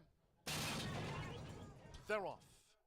And Flair for the Cash got pinball there. Fast start for Coach Pete along with Beach First. Flair for the Cash. Escondido Gold full speed ahead past the 220. Torero 2 with Runaway Deluxe. And here's Paradise Beach rattling home on the stand side rail. It's Escondido Gold with Diego Bocanegra. Escondido Gold. Escondido Gold on top from Torero 2. Beach First. Paradise Beach.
The first of 3 400-yard trials for the 127,000 Blue River Derby is in the books. And now we get 2 more opportunities to see which of these 3-year-olds can handle the distance of 400 yards, get one of those 10 fastest clockings, and be able to return for the final, which is going to take place on Saturday, July 19th. It's a good group of 3-year-olds this year. I noticed that when they were running in several of these advanced from the Harley Green Derby, and that final took place the end of May, and that was 350 yards. So now we have a chance to see who can get that added distance. It's going to be a really good test for most of these horses. All right, well, let's go to the paddock, and I'm going to begin with my top choice, which is number 4, TW Trump's Secret. Has shown a lot of speed in pretty much all of his starts for owner-breeder Thomas Wiley and trainer Natasha Perez. This is a son of Mr. Apolitical Dash, who won an allowance race on May 14th after qualifying for 2 futurities in his 2-year-old season last year. I think this is a horse that can do well in both years. Some of them just show their tendency and are precocious when they're young and they run the shorter distance. Others just need time to mature and they stand outs when they're 3 and 4 years old. I think this horse is going to be pretty good at both. That's my top choice. Diego Bocanegra has the call. Always rides so well for Natasha and her team. All right, now we're going to go to the rail. This is number 1, Drinkin' at a Cartel Bar. And you've seen this filly before because she has run several times for last year's 2-time leading trainer Tony Cunningham. Had an excuse in her last race, this daughter of 5 Bar Cartel. She was bumped in stakes company pretty badly and couldn't recover. And that was her first race after almost a 7-month layoff. So you come back from a layoff, you have trip troubles. It's not a good combination. But if you look at her breeding, and if you look at the fact that Tony is so good at kind of sensing what goes wrong, what needs to be worked on in between races, I think he's had time. And I just would not dismiss her. It doesn't matter what the odds are, because she did have a bad trip and she finished way out of the money. But, you know, she's owned by Brian Elmore and Duke Racing, and she's shown a lot of talent in her past starts. Plus, last year when she won the Jaguar Rocket Futurity, she left and won from the rail post. I kind of like that. All right, let's take a look at number 6, Jess a Beach Man, who ran a game 3rd in the Harley Green Derby. That was that first official Derby of the year, May 31st, 350 yards. Pretty good race there for trainer Claudio Barazza, who certainly had his share of wins this season. Especially with his go-to rider, Edgar Diaz, who was actually the title holder last year for the quarter horse riders. This is a gelding by leading Indiana stallion Escondido Beach. I like his chances in this particular heat. And then we're going to round out our top 4 with number 3, and that's Wildcat Lover. Will be in the mix, I think, for Tim Eggleston, who's having a spectacular year. He's in the lead right now in the trainer standings. This is a gelding by On the Wagon out of a Mr. Jess Perry mare. I always pay attention to the Louisiana progeny because, man, they've been good, and they send them up here, and they've had quite a few wins. So this horse has not won since last June, but 50% in the money in his career efforts.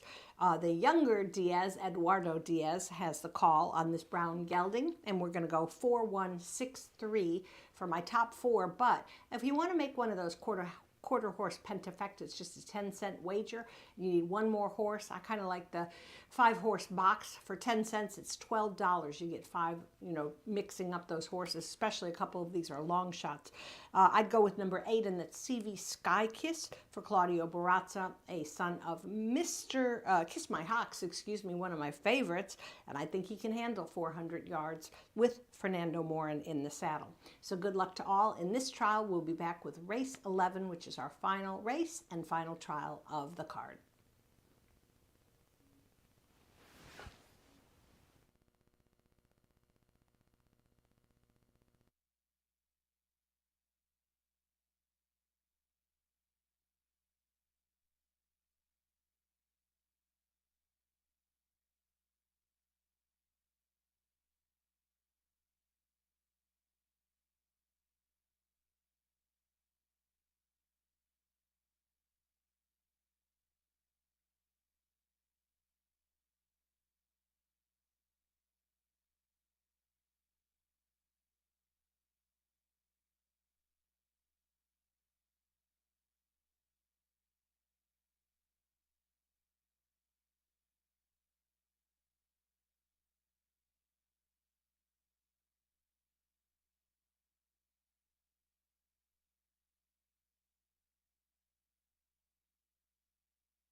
The horses stepping onto the track now for the 10th race. Second of 3 Blue River Derby trials over the 400 yards. A field of 9. 8 CV Sky Kiss, the jockey Fernando Morin on 8 CV Sky Kiss. The 9 HF Just Reno plus 4 pounds. Exacta Trifecta Superfecta, the 10-cent quarter horse Pentafecta starts at the link double.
The horses have reached the starting gate.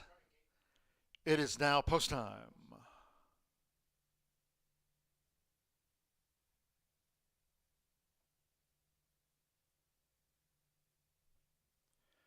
TW Trump's Secrets. Diego Bocanegra going for a double with Natasha Perez.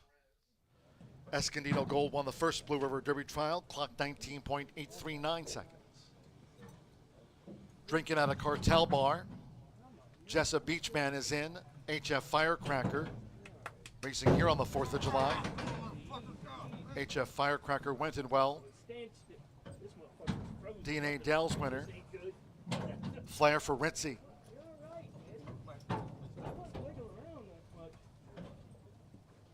Wildcat Lover coming up over the 400 yards. Just a couple in back. Fernando Martin with CV Sky Kiss. One more. Rolando Pena with HF Just Reno. TW Trump Secrets 4-5 favorite over the 400 yards. Fast track, a slight tailwind. All in.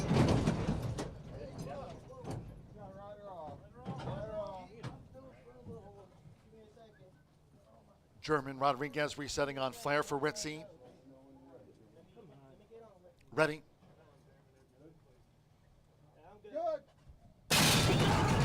They're off. And TW Trump Secrets got squeezed back. Sharp start for Drinking at a Cartel Bar with DNA Dell's winner. Here comes TW Trump Secrets with Wildcat Lover on the outside of these bids by HF Just Reno and CV Sky Kiss. CV Sky Kiss, Drinking at a Cartel Bar. Jessa Beachman in the middle. Jessa Beachman and Drinking at a Cartel Bar. Photo finish between them. Then TW Trump's Secrets, CF Sky Kiss, and HF Just Reno. Photo finish. Drinking at a Cartel Bar was there on the wire in a close call.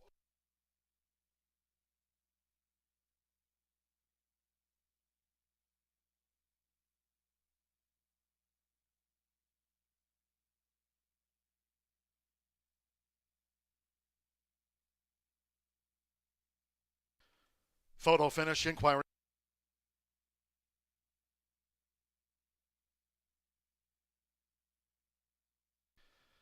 The steward's inquiry will concern the start, and again, a win photograph. Photo finish, second of 3 Blue River Derby trials. It's a win photograph, and the inquiry concerns the break hold all.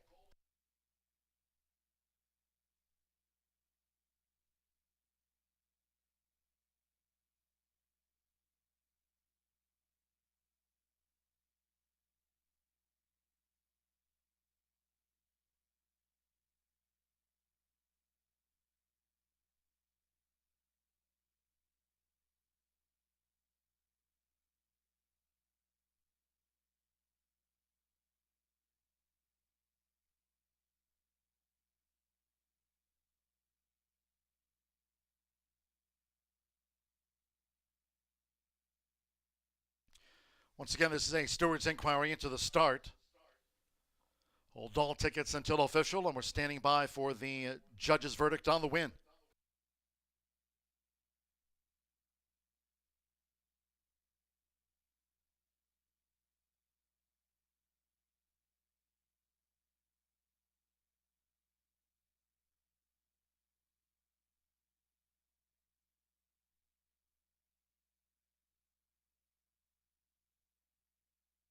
Unofficial, it's gone to the 1. Drinking at a Cartel Bar. 10-1 first. Very little in that win photo. 6 Jessa Beachman at 2-1 just missed. 19.975. For that second of 3 Blue River Derby trials, 19.975. Number 4, TW Trump's Secrets was 3rd. The 8 CV Sky Kiss 4th, and 9 HF Just Reno 5th. 1-6-4-8-9.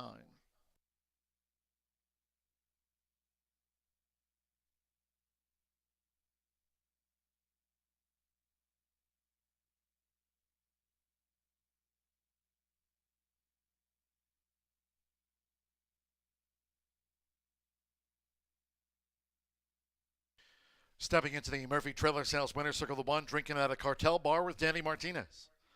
Drinking at a Cartel Bar, 3-year-old Chestnut filly by 5 Bar Cartel. At a Truly Quick by La Hoyaroid. Tony Cunningham trains for Brian J. Elmore and Duke Racing LLC. Now 4 for 10 lifetime after taking out the second of 3 Blue River Derby trials. Drinking at a Cartel Bar, serving up a 10-1 win in 19.975.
There was a review into the start of the second Blue River Derby trial. After their inquiry, no changes made to the running order.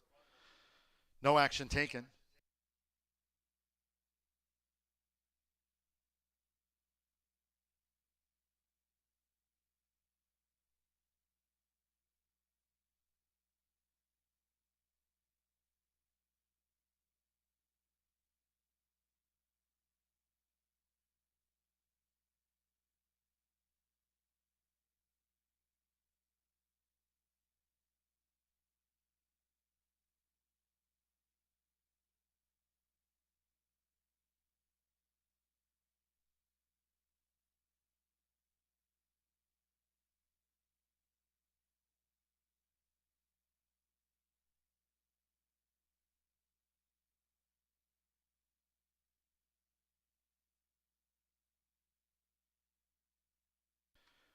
Race 10 official.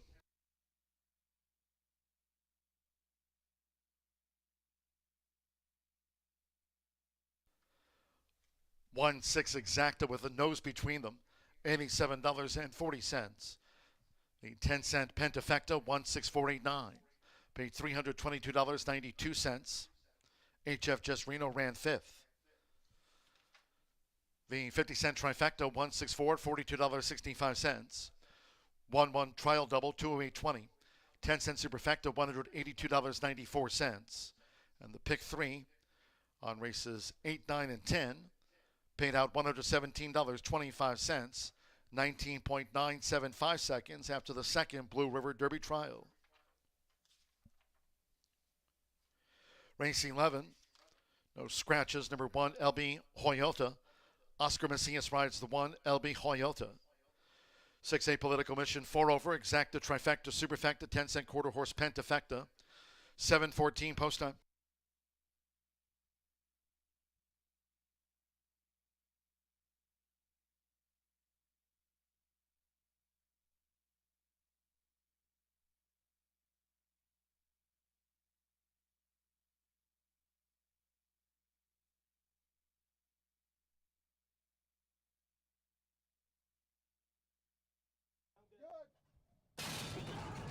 They're off. And TW Trump Secrets got squeezed back. Sharp start for Drinking Out of Cartel Bar with DNA Dell's winner. Here comes TW Trump Secrets with Wildcat Lover on the outside of these bids by HF Just Reno and CV Sky Kiss. CV Sky Kiss, Drinking Out of Cartel Bar. Jessa Beachman in the middle. Jessa Beachman and Drinking Out of Cartel Bar. Photo finish between them. Then TW.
Well, we have reached our finale. It's the third of 3 trials for the Blue River Derby, and that is going to take place on our third all-quarter horse day of the season, which will be Saturday, July 19th. We have got a really good field in this final trial, and I'm going to begin with number 6, Apolitical Mission, gunning for his 3rd win in a row for the red-hot Tim Eggleston barn.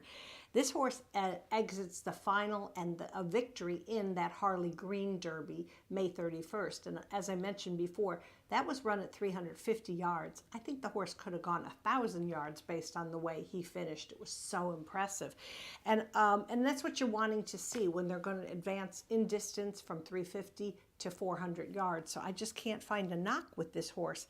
That's how good and how much he impressed me at that particular, that last Derby. So we'll see if he can, make it 4 in a row. I wouldn't bet against him. All right, now let's go to number 10, WRS My Name is Rip. Williams Racing Stables champion, and actually beautiful, beautiful win last fall in the Miss Roxy Little Futurity. And that was the first graded stake for trainer Natasha Perez. She was a former rider and has just been increasing her training acumen week after week and year after year, has a great team, and it was so emotional for her and the Williams. Oh, I'll never forget that. I get emotional just thinking about it. But she had, Natasha and WRS My Name is Rip had won 3 in a row, then took the winner off and came back June 3rd with an uncharacteristic situation, kind of got disqualified. It was just a terrible trip, got disqualified. But, these things happen. Sometimes there's just never a science in racing where they can all be perfect. There's things that happen. And I just would not be surprised if this son of Tarzanito comes back today with a solid chance in this particular trial. I'm not going to rule any horse out off one subpar effort. And that was what happened last time. But Grade 3 winner, don't forget that. Okay, let's go next to number 5, and that's Zoomin' Feature. Game second in the Harley Green to our top choice, Apolitical Mission, another standout from the barn of Claudio Barazza, and this horse was a Futurity winner last year. The Gordon Mobley Futurity has a record of 7 starts, 3 wins, 2 seconds, $147,000 in the bank for the Barazza team. I think this horse is really good, and obviously going to have to up it a little bit to beat my top choice, but he's going to be in the mix. Then we'll go quickly to my 4th selection. That's number 9, She's a Bolt of Fire, heading in the right direction. A very interesting filly in the sense that she made no impact whatsoever in her 2-year-old campaign. Just broke her maiden this year at the Sandy Ridge at the Red Mile and hasn't finished out of the money yet. So she's a rising star. And sometimes the horses just need the time in their 2-year-old season to get the hang of things and come back. So I don't know, going to be a big price. And anyway, that was the deal with that one. So 6, 10, 5, 9 for my top selections. I always like to throw in that one other horse that could make an impact in the quarter horse pentafecta. And guess what? It's another Eggleston trainee. Number 2, Who's Your Eye Candy? Kind of showed some interesting stuff this season so far. This will be a big step up in this particular Derby trial, but capable at best. All right, so good luck to all. Remember, the final of this will be run on Saturday, June 19th, along with 3 Futurity trials. What a crazy, crazy, wonderful day it's going to be. We've got the Gordon Mobley, the Heartland Futurity, and the Jaguar Rocket Futurity, all on our next all-quarter horse day. All right, good luck to everybody. Have a great evening.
The horses called postward now for race 11 to close out the card. No scratches, one LB Coyota. Oscar Macias rides the one LB Coyota. 6A Political Mission plus 4 pounds. Exacta Trifecta Superfecta, the 10-cent quarter force Pentafecta. Getting closer to post time. There they are.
The horses have reached the starting gate.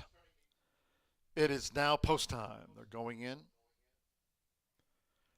DNA Political Fighter uses a flipping halter.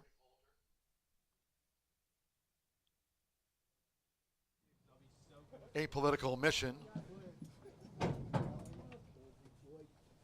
Zoom in feature standing in the gate.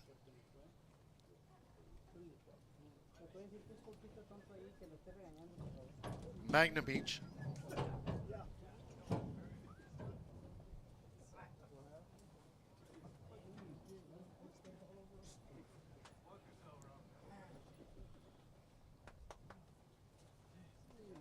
Oscar Macias, LB Coyota has the rail draw.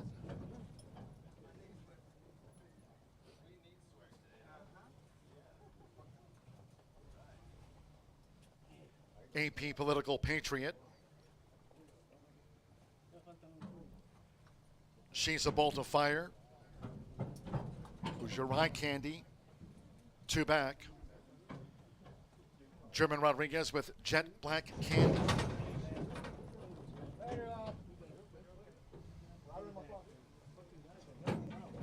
Apolitical Mission, 7-5, the final favorite. One more, Diego Bocanegra with WRS. My name is Rip. 400 yards to close out the card. They're in the gate.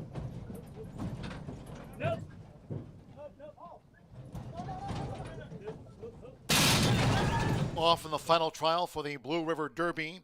Zoom in feature stumbled. Fast start for Hoosier Eye Candy past the 330. Here comes a charge from Apolitical Mission. Apolitical Patriot on the outside. WRS, my name is Rip. WRS, my name is Rip with Apolitical Mission. Apolitical Mission in the middle with AP Political Patriot. Apolitical Mission has won it. Second bunched between Hoosier Eye Candy with AP Political Patriot with WRS, my name is Rip. They were followed home by DNA Political Fighter in the Tuesday nightcap.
Number 6, Apolitical Mission, 6-5 first.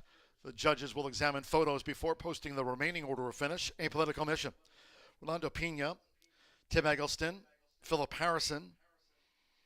Apolitical Mission at 6-5 takes out the final trial for the Blue River Derby. Standby for the 400-yard time. Number 2, Hoosier Eye Candy was second. Number 8, AP Political Patriot third. 19.999 seconds was the 400-yard time. Third to the 10, WRS, my name is Rip. And 3, DNA Political Fighter finished fifth. 19.839, 19.975, and here at 19.999, clocked by Apolitical Mission in the finale.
Race 11 official.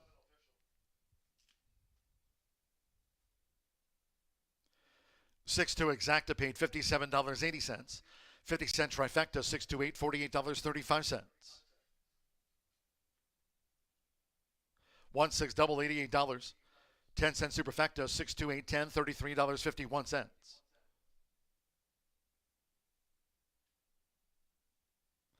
50-cent pick 3. 1 with the 1 with the 6, $111.15. And the 10-cent quarter horse pentafecta, $226.27.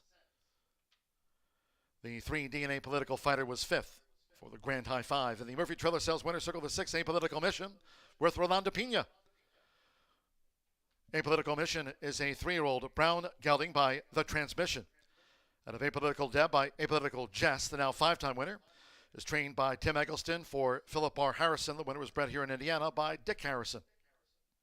Horseshoe Indianapolis congratulates the winning connections of Apolitical Mission.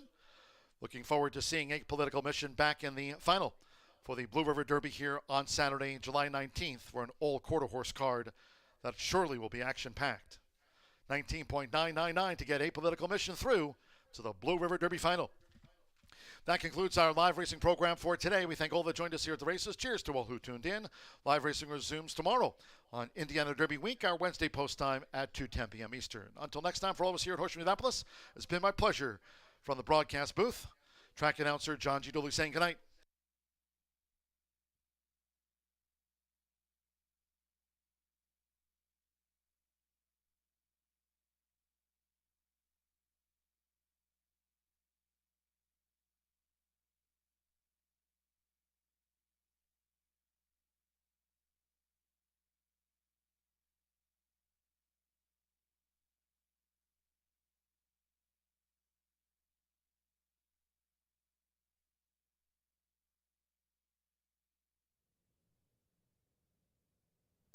Jock's agent results are in.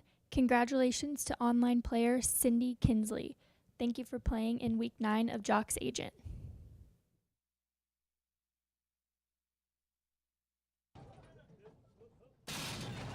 Off in the final trial for the Blue River Derby. Zoom-in feature stumbled. Fast start for Hoosier Eye Candy past the 3:30. Here comes a charge from Apolitical Mission. Apolitical Patriot on the outside. WRS, my name is Rip. WRS, my name is Rip with Apolitical Mission. Apolitical Mission in the middle with AP Political Patriot. Apolitical Mission has won it. Second bunched between Hoosier Eye Candy with AP Political Patriot. Off in the final trial.